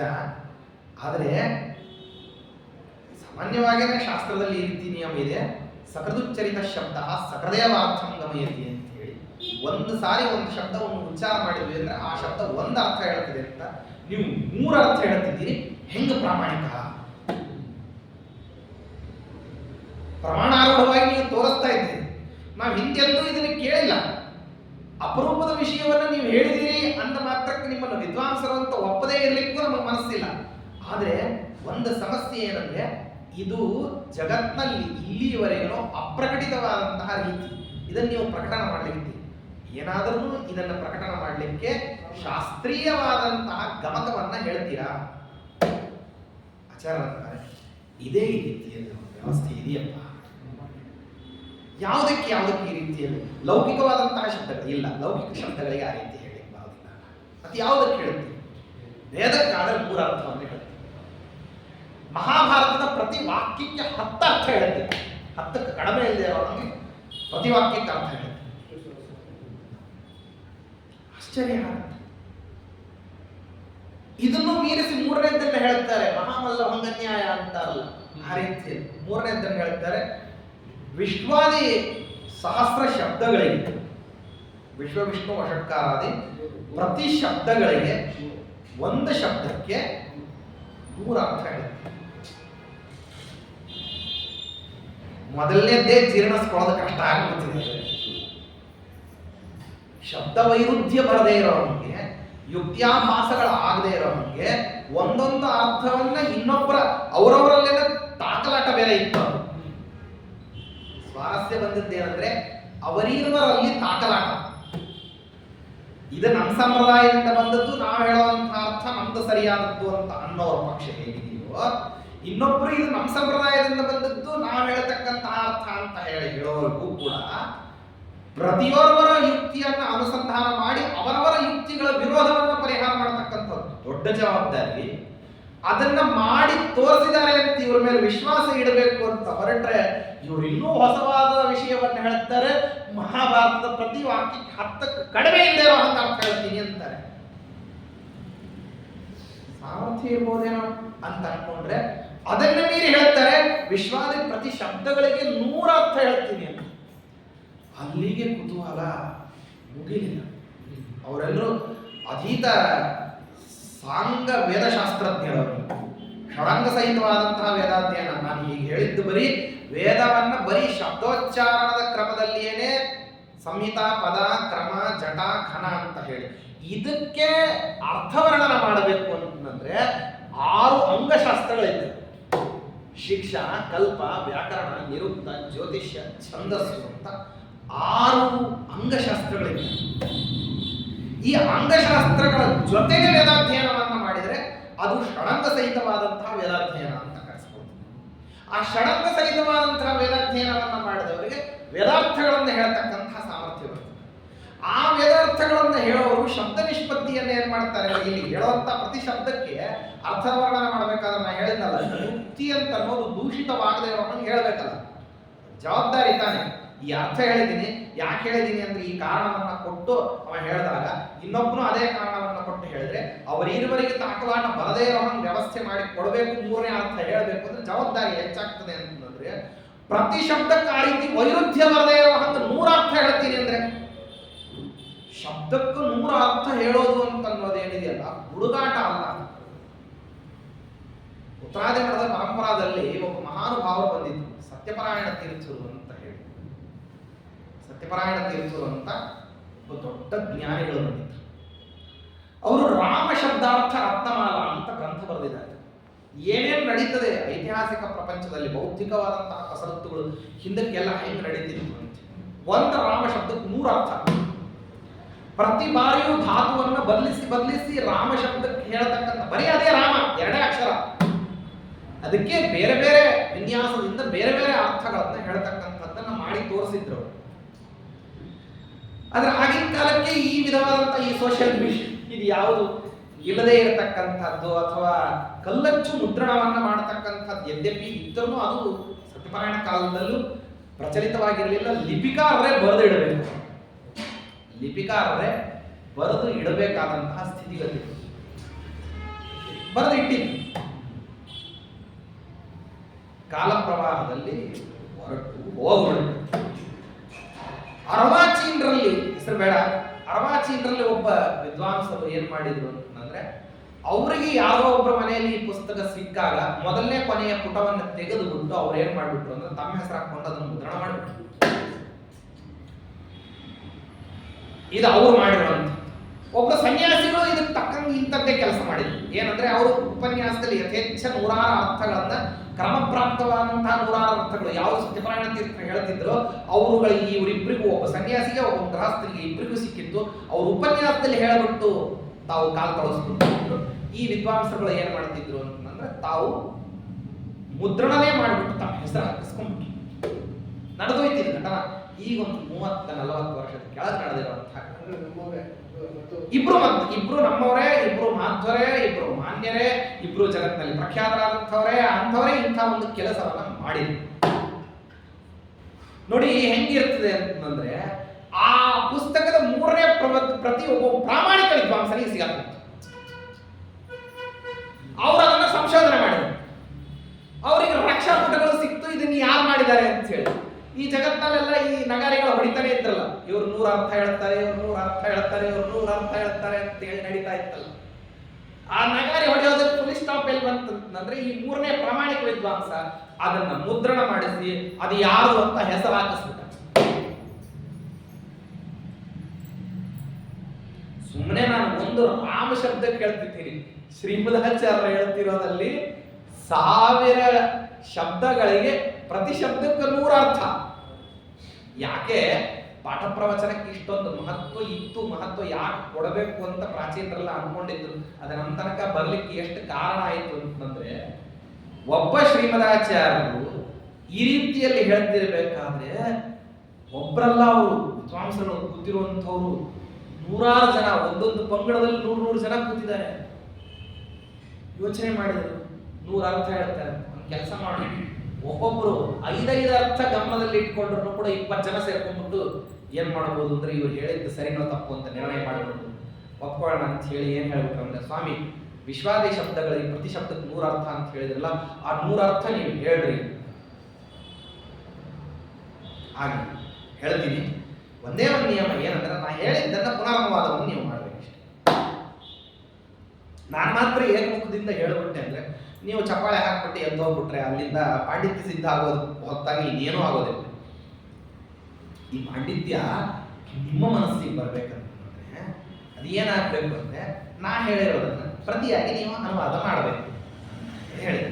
ನೀವು ಒಬ್ಬನಿಗಲ್ಲ, ನೀವು ಅಂತ ಎಲ್ರಿಗೂ ಅವಕಾಶ ಕೊಡ್ತಾ ಇದ್ದಾರೆ ಶ್ರೀಮದಾಚಾರ್ಯ. ಅವರು ಸ್ವಲ್ಪ ಮುಖ ನೋಡ್ಕೊಂಡು ಆಗಲಿ ಅಂತ ಹೇಳಿ ನಿರ್ಧಾರಕ್ಕೆ ಬಂದ್ಬಿಟ್ರು. ಒಪ್ಕೊಂಡಿದ್ದಾಯ್ತು. ಇವರು ಆರಂಭ ಮಾಡಿದ್ರು. ಹೊರ್ಗರೆ ಗಂಗಾ ಪ್ರವಾಹ ಇತ್ತು, ತಪ ತಪ ತಪ ತಪ ಬಂದಂಗೆ ಒಂದೊಂದು ಸಾರಿಗೂ ಕೂಡ ಶಬ್ದ ನಿಷ್ಪತ್ತಿಯನ್ನು ಬದಲಿಸಿ ಹೇಳ್ತಾರೆ. ಹತ್ತಾಯ್ತು. ಮೊದಲನೇದವನು ತಲೆ ಅಲ್ಲಾಡ್ಸಿದ, ನನ್ನದು ಮುಗಿದಿಲ್ಲಿ ಅಂತ. 2ನೇದವನ 3, 4ನೇದವನ ಹತ್ರ ಹೋಗೋಷ್ಟೊತ್ತಿಗೆ ಮೊದಲನೇದವನಿಗೆ ಮರೆವು ಆರಂಭ ಆಯ್ತು. ಯಾಕಂದ್ರೆ 41ನೇ ಅರ್ಥ ಏನಿದೆಯಲ್ಲ ಅದು ಈ 40ರೊಳಗೆ ಬರದೇ ಇದ್ದದ್ದು. 42, 43 ಹೀಗೇನೆ ಈ ಹಿಂದೆ ಬರದೇ ಇದ್ದದ್ದನ್ನೇ ಅವ್ರು 43ನೇ ಹೇಳ್ತಾರೆ, 44. ಪ್ರತಿಯೊಂದು ವಿಭಿನ್ನವಾದಂತಹ ಅರ್ಥ ಪ್ರತಿಯೊಬ್ಬರು ಹೇಳ್ಬೇಕನ್ನ. 100 ಅರ್ಥಗಳನ್ನ ಕೇಳಬೇಕು, 10 ಅರ್ಥ ಹೇಳಬೇಕು ಅಂತಂದ್ರೆ ಎಷ್ಟು ಕಷ್ಟ. ಅವರು ಕಿವಿ ಹಿಡ್ಕೊಂಡ್ಬಿಟ್ರು. ಚತುಸ್ಸಾಗರ ಪರ್ಯಂತಂ ಗೋಬ್ರಾಹ್ಮಣೇಭ್ಯ ಶುಭಭೂಯ ಶುಭಭೂತ್. ತಮ್ಮ ಗೋತ್ರೋಚ್ಚಾರ ಮಾಡಿಬಿಟ್ಟು ಆಚಾರ್ಯರಿಗೆ ದೀರ್ಘದಂಡ ನಮಸ್ಕಾರ ಹಾಕಿದ್ರು. ಹೇಳಿದ್ರು, ಸ್ವಾಮಿ ನಾವೇನೋ ತುಂಬಾ ಬರಗಾಲ ಪೀಡಿತವಾದಂತಹ ಪ್ರದೇಶದಲ್ಲಿ ಇದ್ದೀವಿ, ಮಳೆ ಆದ್ರೆ ಉದ್ಧರಣೆ ಒಳಗೂ ನೀರು ತುಂಬಿಟ್ಕೊಳ್ಳೋಣ. ಪಾತ್ರೆ, ಹಂಡೆ, ಕೊಡ, ತಂಬಿಯ ಲೋಟ ಅಲ್ಲ, ಉದ್ಧರಣೆಯಲ್ಲೂ ನೀರು ತುಂಬಿಟ್ಕೊಳ್ಳೋಣ ಅಂತ ಪ್ರಯತ್ನ ಮಾಡೋ ಥರ ನಾವು ಬೆನ್ನತ್ತಿದ್ವಿ. ಮಳೆ ಅಲ್ಲ, ಇದು ಪ್ರಳಯ ಕಾಲದ ನೀರು. ನಮ್ಮನೆ ಬಾವಿ ಬಹಳ ದೊಡ್ಡದಿದೆ ರೀ. ಎಷ್ಟು ದೊಡ್ಡದಿದೆ ಅಂತಂದ್ರೆ ಪ್ರಳಯ ಕಾಲದ ನೀರನ್ನು ತಡೆ ಹಿಡ್ಕೊಳ್ತದೆ ಅಂತ ಅನ್ನೋದಕ್ಕೆ ಆಗೋದಿಲ್ಲ. ಇಂಥ ಬೇಕಾದಷ್ಟು ಬಾವಿಗಳನ್ನ ತುಂಬಿಸಿ ಮುಂದಕ್ಕೆ ಹೋಗುತ್ತದು ಯಾವುದು ಪ್ರಳಯ ಜಲ ಅನ್ನೋದು. ಹಂಗೆ ನಿಮ್ಮ ಈ ವಾಗ್ವೈಖರಿ ಏನಿದೆ, ನಾವು ಹಿಡ್ಕೊಳ್ತೀವಿ ಏನೋ ಅಂತಂದ್ರೆ ನಮ್ಮ ಬೌದ್ಧಿಕ ಮಟ್ಟದ ಕಸರತ್ತನ್ನು ಸ್ವಲ್ಪ ಬಳಸ್ಕೊಂಡು ನಿಮ್ಮ ವಾಕ್ ಸಂಪತ್ತನ್ನು ಹಿಡ್ಕೊಂತೀವಿ ಅಂದ್ರೆ ಅದು ಎಷ್ಟಿದೆ ಅಂದ್ರೆ, ವಿಶ್ವ ಸಂಶಯ ಪಯೋಂಧುಗಣಾವ ದೇವತಾ ಸ್ವಸುಲಭ ಪ್ರತಿಭಾತೆ ಮಾನುಷೇಷು ಚಪಲೇಶು ತಥಾಕ ಕ್ಷಾಮ್ಯ ಸೌಮ್ಯ ಸಕಲಜ್ಞ ನಮಸ್ತೆ ತೇ ಬ್ರುವಂತ ಇತಿ ತಂಕಿಲನೆ. ನಾವು ಏನಪ್ಪಾ ಅಂತಂದ್ರೆ ದೇವತೆಗಳಲ್ಲಿಯೂ ಅಸದೃಶವಾಗಿರತಕ್ಕಂತಹ ಪ್ರತಿಭಾವಂತ ವ್ಯಕ್ತಿಗಳ ಎದುರಿಗೆ ಕೂತ್ಕೊಂಡ್ಬಿಟ್ಟು ನಮ್ಮ ಪ್ರತಿಭಾ ಸಾಮರ್ಥ್ಯದಿಂದ ನಾವು ನಿಮ್ಮನ್ನ ಅಳೆಯಲಿಕ್ಕೆ ಹೋಗ್ತೀವಿ ಅಂದ್ರೆ ಇದು ಬಾಲಿಶವಾದದ್ದು, ಆದ್ರಿಂದ ನಮ್ದು ಅಪರಾಧ ಆಯಿತು ಅಂತ ಹೇಳಿ ಏನು ಮಾಡಿದ್ದಾರೆ, ಆಚಾರ್ಯರ ಹತ್ತಿರದಲ್ಲಿ ಮತ್ತೆ ಕ್ಷಮಾಪಣೆಯನ್ನ ಯಾಚನೆ ಮಾಡ್ತಾರೆ ಬ್ರಾಹ್ಮಣರು. ಅದಾದ ನಂತರದಲ್ಲಿ ಮುಂದಕ್ಕೆ ಇನ್ನೊಂದು ಕಡೆ ಹೋಗ್ತಾರೆ. ಅಲ್ಲಿ ಇನ್ನೊಂದು ಪ್ರಸಂಗ, ಅಲ್ಲಿನೂ ಇದೇ ರೀತಿ ಅಧ್ಯಯನಶೀಲರಾದಂತಹ ಬ್ರಾಹ್ಮಣ, ಅಲ್ಲಿನೂ ಇದೆ. ಅಲ್ಲಿ ದಾನ ಸೂಕ್ತ ಅಂತ ಒಂದು ಸೂಕ್ತ ಇದೆ. ಆ ಸೂಕ್ತದಲ್ಲಿ ಅಪಾಲ ಅಂತ ಒಂದು ಶಬ್ದ, ಆ ಶಬ್ದಕ್ಕೆ ಅರ್ಥ ಹೇಳಬೇಕು. ಪರಂಪರಾ ಪ್ರಾಪ್ತವಾಗಿರತಕ್ಕಂಥದ್ದು ಅವ್ರೇನು ಅರ್ಥ ಹೇಳಿದ್ರು ಅಂದ್ರೆ ಅಪಾಲ ಅನ್ನುವ ಶಬ್ದಕ್ಕೆ ಕುಷ್ಠರೋಗಿ ಅಂತ ಅರ್ಥ ಇದೆ. ಅರ್ಥ ಹೇಳಿದ್ರು. ಆಚಾರ್ಯರಿಗೆ ಕೇಳಿದ್ರು ಇದಕ್ಕೆ ಅರ್ಥ ಏನು. ಪ್ರಾಸಂಗಿಕವಾಗಿ ಅದು ಹೊಂದಿಕೆ ಆಗದೆ ಇರುವಂತಹ ಅರ್ಥ ಹೇಳಿದ್ದಾರೆ. ಆ ಅರ್ಥ ಹೊಂದಾಣಿಕೆ ಆಗದೆ ಇರುವಂಥದ್ದು, ಅದಕ್ಕೆ ಬೇರೆ ಅರ್ಥ ಹೇಳಬೇಕು. ಆಚಾರ್ಯ ಹೇಳಿದ್ರು ಅತಿತರುಣಿ ಅಂತ ಅದಕ್ಕೆ ಅರ್ಥಪ್ಪ. ನೀವು ಹೇಳಿದ್ದೇನೆ ಹೆಂಗೆ ಹೋಗ್ಬೇಕು ಸ್ವಾಮಿ, ಸಾಧ್ಯನೇ ಇಲ್ಲ. ಈ ಅರ್ಥ ನಾವೆಲ್ಲೂ ಕೇಳೇ ಇಲ್ಲ, ಹೆಂಗೊಪ್ಪ ಏನಾರ ಹೇಳಿ ನಮ್ಮನ್ನು ಒಪ್ಪಿಸಿ. ಶಬ್ದಕ್ಕಿದೆ ಅರ್ಥ ಅಂತ ಹೇಳಿ ನೀವು ಹೇಳಿದ ಮೇಲೆ ಅದನ್ನು ನಾವು ಅಂಗೀಕಾರ ಮಾಡಬೇಕು ಅಂದ್ರೆ ಏನಾರ ಯುಕ್ತಿ ಬೇಕಲ್ಲ. ಸರಿ, ಇದನ್ನ ಬೇರೆ ದೇಶಗಳಲ್ಲಿ ಹೇಳ್ತಾರಪ್ಪ, ಉತ್ತರ ದೇಶದ ಕಡೆ ಇದೆ ಅರ್ಥ ಪ್ರಸಿದ್ಧಿ ಇದೆ. ಇವ್ರ ವಯಸ್ಸು, ಇವ್ರ ವಯೋಮಾನಗಳು, ಇವರು ಅಡ್ಡಾಡಿರ್ತಕ್ಕಂಥ ಅನುಭವ ಎಲ್ಲ ಗಮನಿಸಿದ್ರೆ ನೀವೆಂದು ಉತ್ತರ ದೇಶಕ್ಕೆ ಹೋಗಿದ್ರಿ? ನೀವು ಹೋಗೇ ಇಲ್ಲ. ನೀವು ಹೋಗೇ ಇಲ್ಲ ಅಂದಮೇಲೆ ಅಲ್ಲೇನು ನಡೆದಿದೆ ನೀವೇ ಹೇಳ್ತೀರಿ. ಅಲ್ಲಿ ಅದು ಸಂಪ್ರದಾಯದಲ್ಲಿ ಇದೆ ಅಂತ ನೀವು ಆ ಅರ್ಥವನ್ನು ನೀವು ಇಲ್ಲಿ ನಮಗೆ ಹೇಳ್ತಾ ಇದ್ದೀರಿ. ನೀವೇ ಹೋಗಿಲ್ಲ ಅಂದಮೇಲೆ ಅದು ಸಂಪ್ರದಾಯದಲ್ಲಿ ಇದೆ ಅಂತ ನಿಮ್ಗೆ ಹೆಂಗೆ ಗೊತ್ತಾಯ್ತು? ನಿಮ್ಗೆ ಗೊತ್ತೇ ಆಗ್ಲಿಕ್ಕೆ ಸಾಧ್ಯ ಇಲ್ಲ ಅಂದ್ರೆ ನೀವು ಅರ್ಥವನ್ನು ಸಮರ್ಥನೆ ಹೆಂಗೆ ಮಾಡ್ತೀವಿ? ಅದಕ್ಕೆ ನಾ ಹೋಗಿದ್ದೀನಿ ಹೋಗಿಲ್ಲ ಅನ್ನೋದು ಬೇರೆ. ಒಂದು ಕೆಲಸ ಮಾಡಿ, ನಿಮಗೆ ಈ ಅರ್ಥವನ್ನ ಅಲ್ಲಿಯವರು ಹೇಳ್ತಾರೆ ಅಂತ ಅಲ್ಲಿಯವರು ಬಂದೆ. ಯಾಕಂದ್ರೆ ನಾನಂತೂ ನಿಮ್ಮ ದೇಶದವರು, ನಾನು ದಾಕ್ಷಿಣಾತ್ಯ, ಆಚಾರ್ಯ ದಕ್ಷಿಣ ದೇಶದವ್ರು ತಾನೆ. ಅದಕ್ಕಾಗಿ ನಾನು ಇದೇ ದೇಶದವನಾಗಿದ್ದು ನಾನು ಈ ಅರ್ಥವನ್ನ ಹೇಳೋದನ್ನು ನೀವು ಒಪ್ಲಿಕ್ಕೆ ಸಾಧ್ಯ ಇಲ್ಲ. ಅವರೇ ಬಂದು ಹೇಳಿದ್ರೆ ಹೋಗ್ತೀರಾ? ಹಾಗಾಗ್ಬಾರ್ದು. ಅದೇ ಉತ್ತರ ದೇಶದ ಸಂಪ್ರದಾಯದವರು ಇದೇ ಅರ್ಥವನ್ನ ಅವರು ವರ್ಣನೆ ಮಾಡಿದ್ರೆ ನೀವು ಅಂಗೀಕಾರ ಮಾಡ್ತೀರ? ಅವಶ್ಯ ಹಾಗೆ. ಸರಿ, ಇನ್ನು 15 ದಿವಸಕ್ಕೊಮ್ಮೆ ಬ್ರಾಹ್ಮಣ ಬರ್ತಾನೆ.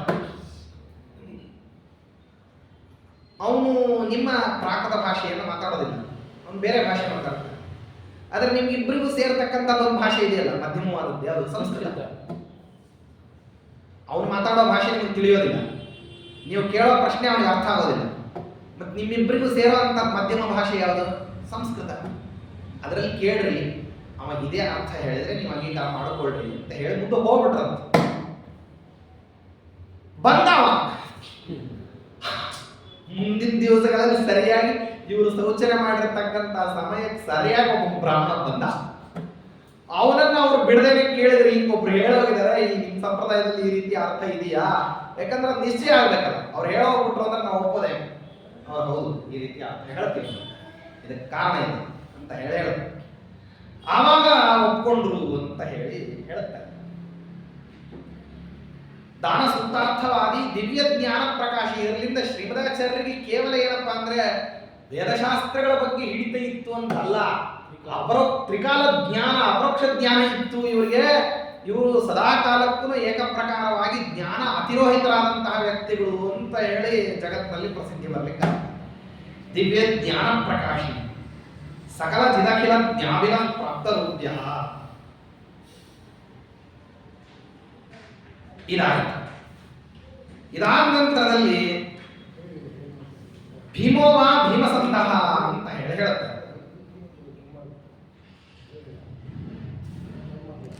ಭೀಮೋವ ಭೀಮಸಂತಹ ಪ್ರವಚನ ಚತುರೋ ಫಲಕುಲ ರಮಣೆ ಗೀತಿಕಾ ಭಾಷ್ಯಕಾರಿ ಗುರುವರ್ಚಿ ಅನುದೀಚಿ ಮಮ ಮನಸ್ಸಿ ಲಸೆ ತೀರ್ಥಶೋಧಿ ಸಮತ್ವ ಅಂತ ಹೇಳಿ. ಅದಕ್ಕೆ ಭೀಮೋವ ಭೀಮಸಂತಹ ಅಂತ. ಆ ಹಿಂದಕ್ಕೆ ಆಚಾರ್ಯರು ಭೀಮಾವತಾರದಲ್ಲಿ ತಾವು ದ್ರೌಪದಿ ದೇವಿಯರನ್ನ ಅಪಮಾನ ಮಾಡಿದ್ದಕ್ಕೋಸ್ಕರವಾಗಿ ಪ್ರತಿಜ್ಞಾ ಮಾಡಿದ್ದಾನೆ ಗುರುಕುಲದ ಸಭಾದಲ್ಲಿ. ಆ ಸಭಾದಲ್ಲಿ ಮತ್ತೆ ಪ್ರತಿಜ್ಞಾ ಮಾಡುವಂತಹ ಸಮಯದಲ್ಲೇ ಆಚಾರ್ಯರು ತಮ್ಮ ಅಂದ್ರೆ ಭೀಮಸೇನ ದೇವರು ತಮ್ಮ ಕ್ಷತ್ರಿಯ ಧರ್ಮವನ್ನು ಪರಿರಕ್ಷಣೆ ಮಾಡಿಕೊಂಡಿದ್ರು. ಕ್ಷತ್ರಿಯ ಧರ್ಮ ಮೊದಲು ಪ್ರತಿಜ್ಞಾ ಮಾಡ್ತಕ್ಕಂಥದ್ದು, ಆಮೇಲೆ ಅದನ್ನು ಪಾಲನೆ ಮಾಡ್ತಕ್ಕಂಥದ್ದು. ಅದಕ್ಕೆ ಮೊದಲು ದುರ್ಯೋಧನಾದಿಗಳ ಪ್ರತೀಕಾರಕ್ಕೋಸ್ಕರವಾಗಿ ಸಭಾ ಮಧ್ಯದಲ್ಲಿ ಪ್ರತಿಜ್ಞೆಯನ್ನು ಮಾಡಿದ್ರು. ಹೇಗೆ ಪ್ರತಿಜ್ಞಾ ಮಾಡಿದ್ರು ಅದೇ ರೀತಿಯಲ್ಲಿ ಇಲ್ಲಿಯೂ ಕೂಡ ಆಚಾರ್ಯರು ತಾವು ಈ ದುಶಾಸ್ತ್ರಗಳನ್ನೆಲ್ಲವನ್ನು ಕೂಡ ದಮನ ಮಾಡಲಿಕ್ಕೆ ಸಚ್ಚಾಸ್ತ್ರವನ್ನ ನಿರ್ಮಾಣ ಮಾಡ್ತೀನಿ, ಸಚ್ಚಾಸ್ತ್ರದ ಗ್ರಂಥ ಸಂತತಿಯನ್ನ ಉಳಿಸ್ತಕ್ಕಂಥ ಭಾಷ್ಯ ವ್ಯಾಖ್ಯಾನಾದಿಗಳನ್ನು ನಿರ್ಮಾಣ ಮಾಡ್ತೀನಿ ಅಂತ ಆಚಾರ್ಯರು ಪ್ರತಿಜ್ಞಾ ಮಾಡಿದ್ದು ಹೇಗಿತ್ತಂದ್ರೆ, ಹಿಂದಕ್ಕೆ ದುರ್ಯೋಧನಾದಿಗಳನ್ನ ಮೆಟ್ಟಲಿಕ್ಕೋಸ್ಕರವಾಗಿ ಭೀಮಸೇನ ದೇವರು ಮಾಡಿರ್ತಕ್ಕಂಥ ಪ್ರತಿಜ್ಞಾ ಇದ್ದಾಗಿತ್ತು. ಅಲ್ಲಿ ದ್ರೌಪದಿ ದೇವಿಯರ ಮಾನರಕ್ಷಣೆ, ಇಲ್ಲಿ ದ್ರೌಪದಿಯಿಂದ ಅಭಿಮನ್ಯಮಾನವಾದಂತಹ ವೇದಶಾಸ್ತ್ರಗಳ ಮಾನರಕ್ಷಣೆ. ಇದನ್ನ ಮಾಡಿ ಬದರಿಕಾಶ್ರಮಕ್ಕೆ ತಾವು ಹೋಗಿ ಬರಬೇಕು, ಹೋಗ್ತೀವಿ ಅಂತ ಹೇಳಿ ಕೇಳಿದ್ದಾರೆ. ಯಥಾ ಪ್ರಕಾರ ಇವರು ದುಃಖ ಪಡ್ತಾರಲ್ಲ, ಅದಕ್ಕಾಗಿ ದುಃಖ ಪಡಬಾರದು ಅಂತ ಹೇಳಿ ಭಗವದ್ಗೀತೆಗೆ ಭಾಷ್ಯವನ್ನು ಬರೆದರು. ಆ ಭಾಷ್ಯ ಬರೆದು ಬಿಟ್ಟು ಏನ್ ಮಾಡಿದ್ರು ಅಂದ್ರೆ ಆ ಯತಿಗಳಿಗೆ, ಯತಿದ್ವಯರಿಗೂ ಕೂಡ ಅದನ್ನು ಕೊಟ್ಟು ಬಿಟ್ಟು ಆಚಾರ್ಯರು ಕ್ಲುಪ್ತ ಶಿಷ್ಯರುಗಳ ಜೊತೆಗೆ ತಾವು ಮತ್ತೆ ಪ್ರಯಾಣ ಹೊರಟು. ಪ್ರಯಾಣ ಮಾಡಿದ ನಂತರದಲ್ಲಿ ಆಚಾರ್ಯರು ಹೋಗ್ತಿರುವಂತಹ ಸಮಯದಲ್ಲಿ ಏನಾಯಿತು ಅಂದ್ರೆ, ಆಚಾರ್ಯರನ್ನು ಹಿಂಬಾಲಿಸ್ತಕ್ಕಂಥ ವರ್ಗದವರಲ್ಲಿ ನಾನಾ ಜನ ಇತ್ತು. ನೈರಂತರ್ಯೇಣ ಆಚಾರ್ಯರ ಹತ್ತಿರದಲ್ಲಿ ಪಾಠ ಪ್ರವಚನವನ್ನು ಕೇಳೋದು ತಪಸ್ಸು ಅಂತ ಪರಿಭಾವಿಸ್ತಕ್ಕಂಥ ಒಂದು ವರ್ಗ. ಕೆಲವರು ಒಂದೇ ಸತ್ಯ ಕೇಳಿ ಹಲವಾರು ಬಾರಿ ತಪಸ್ಸಿ ಕೂತಂಗ ಮನನ ಮಾಡತಕ್ಕಂಥವ್ರು ಒಂದು ವರ್ಗ. ಹಿಂಗೆಲ್ಲ ಬೇರೆ ಬೇರೆ ಶಿಷ್ಯರು. ಒಂದೇ ಮಾರ್ಗವನ್ನ ಮಾಡೋದಾದ್ರೂ, ಒಂದೇ ಮಾರ್ಗಕ್ಕೆ ಹೋಗೋದಾದ್ರೂ ರೀತಿಗಳು ಮಾತ್ರ ಬೇರೆ ಬೇರೆ ಇತ್ತು. ನಿರಂತರವಾಗಿ ಆಚಾರ್ಯರ ಎದುರಿಗೆ ಕೂತ್ಕೊಂಡು ಪಾಠ ಕೇಳೋದೇ ಒಂದು ನಿಯಮ. ಬೆಳಗ್ಗೆ ಎದ್ದಾಗಿನಿಂದ ರಾತ್ರಿ ಮಲಗೋ ತನಕ ಏನ್ ಮಾಡ್ತೀವಿ? ಪಾಠ ಕೇಳುತ್ತೀವಿ. ಇದೇ ಅವನ ಕೆಲಸ. ಇನ್ನು ಕೆಲವರಿದ್ರು ಏನಂದ್ರೆ, ಏನ್ ಕೇಳ್ತೀವಿ ಅಲ್ಲ, ಶ್ರೀಮದಾಚಾರ್ಯರನ್ನು ನೋಡ್ತೀವಿ, ಇದೇ ಅವನ ನಿಯಮ. ಜನ್ಮ ಪೂರ್ತಿ ಏನ್ ಮಾಡ್ತೀವಿ? ಶ್ರೀಮದಾಚಾರ್ಯರನ್ನು ನೋಡ್ಕೋದು ಕೂತಿರ್ತೀವಿ. ಸಾಧನೆ ಏನು? ಅದೇನೆ. ಅದನ್ನು ಸ್ತೋತ್ರ ಮಾಡ್ತಾರೆ. ಗಮನಾಸನ ಸಂಕಥಾದಿ ಲೀಲಾ ಸ್ಮೃತಿ ಮಾತ್ರೇಣ ಭವಾಪ ವರ್ಗದಾತ್ರೀ ಕಥಮಪ್ಯಾರಾ ಪ್ರಪಂಚಯೇಯು ನನು ಮಧ್ವಸ್ಯ ಆದರ್ಶೋಲ್ಪ ಬೋಧಾ. ಅವರು ಅಡ್ಡಾಡಿದ್ದು, ಅವರು ಮಾತಾಡಿದ್ದು, ಅವ್ರು ಹೇಳಿದ್ದು, ಅವ್ರು ಕೈ ತೋರಿಸಿದ್ದು, ಅವ್ರು ನಡೆದಿದ್ದು, ಅವರು ನಿಂತಿದ್ದು, ಅವರು ಬಾಗಿದ್ದು, ಅವರು ಎದ್ದಿದ್ದು, ಅವರು ಮಂತ್ರಾಕ್ಷತೆ ಕೊಟ್ಟಿದ್ದು, ಇದನ್ನೇ ನೋಡ್ತಾ ಇರ್ತಿದ್ರಂತೆ. ಅದನ್ನೇ ಸ್ಮರಣ ಮಾಡ್ತಾ ಇದ್ರಂತೆ. ಏನಾಗ್ತದೆ ಇದರಿಂದ ಅಂತ ಕೇಳಿದ್ರೆ ಮಧ್ವಶಿಕಾರರು ಅಂತಾರೆ, ಸ್ಮೃತಿ ಮಾತ್ರೇಣ ಭವಾಪ ವರ್ಗದಾತ್ರೀ. ಸ್ಮರಣ ಮಾಡಿದ್ರೆ ಇದು ಸಂಸಾರವನ್ನು ಬಿಡಿಸಿ ಅಪವರ್ಗದಾತ್ರೀ, ಮೋಕ್ಷವನ್ನು ಕೊಡತಕ್ಕಂತಹ ಸಾಮರ್ಥ್ಯ ಇರುವಂಥದ್ದು. ಹಂಗೊಂದು ವ್ಯಕ್ತಿಗಳಿದ್ರು. ಹಂಗೆ ಕೆಲವು ಜನ ಆಚಾರ್ಯರು ಮಾಡಿದ್ದನ್ನ ಮಾಡ್ತಾ ಕೂತ್ಕೊಳ್ಳೋರು ಕೆಲವರು, ಆಚಾರ್ಯರು ಮಾಡಿದ್ದನ್ನ ನೋಡ್ತಾ ಕೂತ್ಕೊಳ್ಳೋರು ಕೆಲವರು, ಆಚಾರ್ಯರ ಪಾಠ ಹೇಳೋದನ್ನ ಗಮನಿಸ್ತಾ ಕೂತ್ಕೊಳ್ಳೋರು ಕೆಲವರು, ಆಚಾರ್ಯರ ಅನುಷ್ಠಾನ ಮಾಡತಕ್ಕಂಥದ್ದನ್ನು ಅನುಷ್ಠಾನ ಮಾಡೋರು ಮತ್ತೆ ಕೆಲವರು.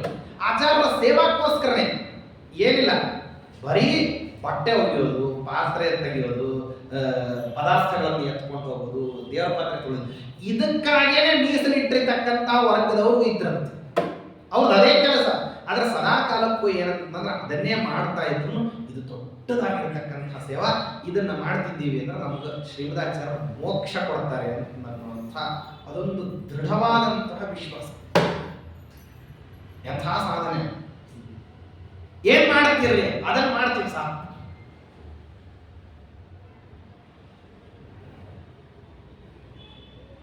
ಅಂತ ದಾಸರಾಯ ಮಲಹರ ರಂಗ ನಿನ್ನ ಮನೆಯ ಮಾದಿಗ ದಾಸ ಅಂತ ಹಾಗಿದ್ದೇನೆ. ಏನ್ ಶ್ರೀಮದಾಚಾರ್ಯ ಹೋಗುವಂತ ಸಮಯದಲ್ಲಿ ಬಟ್ಟೆ ಗಂಟುಗಳನ್ನು ಹೊತ್ಕೊಂಡು ಹೋಗೋದು, ಪುಸ್ತಕದ ಗಂಟನ್ನು ಹೊತ್ಕೊಂಡು ಹೋಗೋದು, ದೇವರ ಕಡೆಗೆ ಗಂಟನ್ನು, ಇದೇ ದೊಡ್ಡ ಸಾಧನೆ. ಯಾಕಂದ್ರೆ ನಡೀತಾ ಹೋಗ್ಬೇಕಲ್ಲ, ಅವ್ರು ಎಲ್ಲೆಲ್ಲಿ ಹೋಗ್ತಾರೋ ಅಲ್ಲಿ ಮಾಡ್ಕೊಂಡು ಹೋಗ್ಬೇಕಲ್ಲ. ಅವ್ರು ಹೋಗೋಕ್ಕಿಂತ ಮುಂಚಿತವಾಗಿ ಹೋಗಿ ಆ ಇದನ್ನ ವ್ಯವಸ್ಥೆಗಳನ್ನೆಲ್ಲ ಮಾಡ್ಬೇಕಲ್ಲ, ಅದು ಮಾಡೋದೇ ದೊಡ್ಡದು. ಹಿಂಗೆ ಆಚಾರ್ಯರ ದಿನನಿತ್ಯ ಆಚಾರ್ಯರಿಗೆ ಅತ್ಯಂತ ಪ್ರೀತ್ಯಾಸ್ಪದವಾದಂತಹ ಐತರೇಯ ಭಾಷ್ಯ, ಪರಮಾತ್ಮನಿಗೆ ಅತ್ಯಂತ ಒಪ್ಪತಕ್ಕಂತಹ ನಲುಮೆಯ ನುಡಿಗಳು ಇರತಕ್ಕಂಥದ್ದು ಐತರೇಯ ಭಾಷ್ಯದಲ್ಲಿ, ಐತರೇಯ ಸೂಕ್ತದಲ್ಲಿ. ಅದಕ್ಕೆ ಆಚಾರ್ಯರು ಬರೆದಿರತಕ್ಕಂತಹ ಭಾಷ್ಯ. ಅದನ್ನ ಮೂರು ಸತ್ಯ ಆಚಾರ್ಯರು ಹೇಳೋದನ್ನ ಕ್ಷಣ ಬಿಡದೇ ಇರೋದನ್ನು ಕೇಳ್ತಕ್ಕಂಥ ಒಬ್ಬರು ಇದ್ರಂತೆ, ಸತ್ಯತೀರ್ಥರು ಅಂತ ಹೇಳಿ. ಅವ್ರು ಕೇಳಿ ಅದನ್ನು ಉಪಾಸನ ಮಾಡ್ತಾ ಮಾಡ್ತಾ ಮಾಡ್ತಾ ಶ್ರೀಮದಾಚಾರ್ಯರು ತಾವು ಪಾಠ ಪರಮಾತ್ಮ ಇಷ್ಟು ಬಿಟ್ರೆ 4 ಬಿಟ್ರೆ 5ನೇ ಪದಾರ್ಥ ಅಂತನ್ನೋದೇ ಅವ್ರಿಗೆ ಗೊತ್ತಿರಲಿಲ್ಲ. ಶ್ರೀಮದಾಚಾರ್ಯರು ಇಲ್ದೇನೆ ನನ್ನ ಅಸ್ತಿತ್ವ ಜಗತ್ನಲ್ಲಿ ಎಲ್ಲಿದೆ, ಹೆಂಗೆ ಮತ್ತೆ ಜೀವಾತಿರಿಕ್ತವಾದಂತಹ ದೇಹ ಹೆಂಗೆ ಅಪ್ರಾಮಾಣಿಕನು, ಹಂಗೆ ಶ್ರೀಮದಾಚಾರ್ಯರಿಂದ ಅತಿರಿಕ್ತವಾದ ನಾನು ಅಪ್ರಾಮಾಣಿಕ ಅಂತ ಅನಿಸ್ಕೊಳ್ಳೋ ಅಷ್ಟರ ಮಟ್ಟಿಗೆ ಆ ಆಚಾರ್ಯರ ಪಾಠದಲ್ಲಿ ಮುಳುಗಿದವರು ಇದ್ರಂತ. ಆಚಾರ್ಯರು ಹೋಗ್ತಾ ಹೋಗ್ತಾ ಅನಂತ ಮಠದಲ್ಲಿ ತಾವು ಇಳಿದುಕೊಂಡು ಇವರನ್ನೆಲ್ಲರನ್ನು ಇಲ್ಲೇ ಬಿಟ್ಟು ತಾವು ಬದರಿಕಾಶ್ರಮಕ್ಕೆ ವೇದವ್ಯಾಸ ದೇವರನ್ನ ಭೇಟಿಯಾಗೋಣ ಅಂತ ಹೊರಟ್ರೆ ಅವ್ರು ಹೋಗೋ ಹಿಂದೆ ಅವ್ರನ್ನ ಹಿಂಬಾಲ. ಯಾಕಂದ್ರೆ ಶ್ರೀಮದಾಚಾರ್ಯ ಬಿಟ್ಟು ಬೇರೆ ಗತಿ ಇಲ್ಲಲ್ಲ. ಪ್ರಪಂಚದಲ್ಲಿ ಇನ್ನೊಂದು ಯಾವ್ದಾರ ಪದಾರ್ಥ ಗೊತ್ತೇನ್ರಿ? ಇದ್ರೆ ಏನೂ ಗೊತ್ತಿಲ್ಲ. ಶ್ರೀಮದಾಚಾರ್ಯರು ಮತ್ತು ಶ್ರೀಮದಾಚಾರ್ಯ ಇಷ್ಟೇ ಗೊತ್ತಿಲ್ಲ. ಹಂಗ ಹಿಂಬಾಲಿಸ್ಕೊಂಡು ಹೋಗ್ತಾ ಇದ್ರಂತೆ. ಬಹುಕಾಲದವರೆಗೆ ನಡೆದ್ರಂತೆ. ಎಷ್ಟು ಚೈತನ್ಯ ಇದೆಯೋ ಅಷ್ಟು ಚೈತನ್ಯ ಇರೋ ತನಕ ನಡ್ಕೊಂಡು ಬಂದ್ರಂತೆ.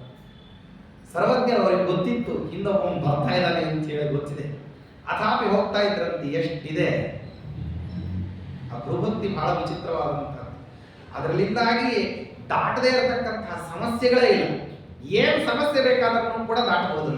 ಅಷ್ಟು ದೊಡ್ಡ ದೃಢ ನಂಬಿಕೆ, ಆ ಶ್ರದ್ಧೆ, ಆ ನಂಬಿಕೆ, ಅದರಲ್ಲಿಂದಾಗಿ ಹೋಗ್ತಾ ಇರತಕ್ಕಂತಹ ಶ್ರೀಮದಾಚಾರ್ಯರು ಶಿಷ್ಯ ಬಹಳ ಶ್ರಮ ಪಡ್ತಾನೆ, ಇನ್ನಾಗೋದಿಲ್ಲ ಅಂತ ಹೇಳಿ ಒಂದ್ಸರ್ತೆ ಹಿಂಗೆ ಸುಮ್ಮನೆ ಹಿಂದೆ ಕೈ ಹಿಂಗೆ ಚಾಚಿದ್ರಂತ. ಆ ಕೈ ಚಾಚಿದ್ದಕ್ಕೆ ಏನ್ ಗಾಳಿ ಹುಟ್ಟಿತ್ತು, ಆ ಗಾಳಿಯಲ್ಲಿ ಅವರು ಸತ್ಯತೀರ್ಥರು ಹಾರ್ತಾ ಹೋಗಿ ಎಲ್ಲಿ ಶ್ರೀಮದಾಚಾರ್ಯರು ಇಳ್ಕೊಂಡಿತ್ತು, ಎಲ್ಲಿ ಶಿಷ್ಯರುಗಳು ಇದ್ರು ಅಲ್ಲೇ ಹೋಗಿ ಮತ್ತೆ ತಿರ್ಗಾ ಅಲ್ಲೇ ಅದೇ ಐತರೆಯ ಪುಸ್ತಕ ಅಲ್ಲೇ ಕೂತಿದ್ರು. ಯಸ್ತ್ರಿವಾರ ಮಿತನಾ ಸುತಶಾಖ ಸ್ವರ್ಥಮಭ್ಯ ಮಶ್ರೋತ್ ಪುರು ಸಂಖ್ಯ. ಆಚಾರ್ಯ ಹೋಗ್ತಾ ಹೋಗ್ತಾ ಹೆಂಗ್ ಹೋಗ್ತಿದ್ರು ಅಂತ ಸತ್ಯತೀರ್ಥರು ತಮ್ಮ ಪದಗಳಲ್ಲಿ ವರ್ಣನೆ ಮಾಡ್ತಾರೆ. ಹಿಂದಕ್ಕೆ ಸೌಗಂಧಿಕ ಪುಷ್ಪವನ್ನ ತರಲಿಕ್ಕೆ ಹೋಗಿರತಕ್ಕಂತಹ ಭೀಮಸೇನ ದೇವರಾಗಲಿ ಅಥವಾ ಗಂಧಮಾದನ ಪರ್ವತವನ್ನು ತರಲಿಕ್ಕೆ ಹೋದಂತಹ ಹನುಮಂತ ದೇವರು ತಾವು ಆ ಪರ್ವತವನ್ನ ಅನೇಕ ಪರ್ವತಗಳ ಮಧ್ಯದಲ್ಲಿರುವಂತಹ ಪರ್ವತವನ್ನು ತಗೊಂಡು ಬರಬೇಕಾಗಿತ್ತಲ್ಲ, ಅವ್ರು ಹೆಂಗೆ ಈ ಒಂದು ಪರ್ವತದಿಂದ ಇನ್ನೊಂದು ಪರ್ವತ ಹಾರ್ತಿದ್ರು ಆ ರೀತಿಯಲ್ಲಿ ಹೋಗ್ತಾ ಇದ್ರಂತೆ ಶ್ರೀಮದಾಸ. ವಾನರೇಂದ್ರ ಇವ ವಾಯುಜವೋಸು ಭೀಮಸೇನ ಇವ ದಾನವ ಭೀಮ ಉಲ್ಲಲಾಸ ಗಿರಿಪುಂಗವ ಶಂಗೆ ಸೌರಜನ್ ಪ್ರಜಿನ ನಾಶಿನ ನಾಮ ಅಂತ ಹೇಳಿ ಆ ಶ್ರೀಮದಾಚಾರ್ಯರ ವೈಭವವನ್ನು ನೋಡ್ತಕ್ಕಂತಹ ಸತ್ಯತೀರ್ಥರು ಕೈಲಾಗದೇ ಇದ್ದಾಗ ಕಣ್ಣು ಮುಚ್ಚಿದಾಗ ಪುನಃ ಮರಳಿ ಬಂದಿರ್ತಂತೆ. ಅಲ್ಲಿ ಹೋಗ್ತಾರೆ. ವೇದವ್ಯಾಸ ದೇವರನ್ನ ಆಚಾರ ನೋಡ್ತಕ್ಕಂಥದ್ದು, ವೇದವ್ಯಾಸ ದೇವರು ಶಿಷ್ಯರನ್ನ ಬರಮಾಡಿಕೊಳ್ಳುವಂಥದ್ದು, ವೇದವ್ಯಾಸ ದೇವರ ಶಿಷ್ಯರೆಲ್ಲರೂ ಕೂಡ ಶ್ರೀಮದಾಚಾರ್ಯರಿಗೆ ಗೌರವ ತೋರಿಸ್ತಕ್ಕಂಥದ್ದು. ಭಗವಂತ ತಾನು ಪ್ರೀತನಾಗಿ ಒಂದೇ ಅಲ್ಲ 2 ರೂಪದಿಂದ ಆಚಾರ್ಯರಿಗೆ ಸಚ್ಚಾಸ್ತ್ರೋಪದೇಶವನ್ನು ಮಾಡತಕ್ಕಂಥದ್ದು. ಅವನು ಮಾಡತಕ್ಕಂಥ ಆದೇಶ, ಆ ಆದೇಶಕ್ಕೆ ಆಚಾರ್ಯರ ಪ್ರತಿಕ್ರಿಯೆ ಏನ್ ಮಾಡ್ತಾರ ನಾಳೆ ಮುಂದುವರಿಸಿ. ಶ್ರೀಕೃಷ್ಣ.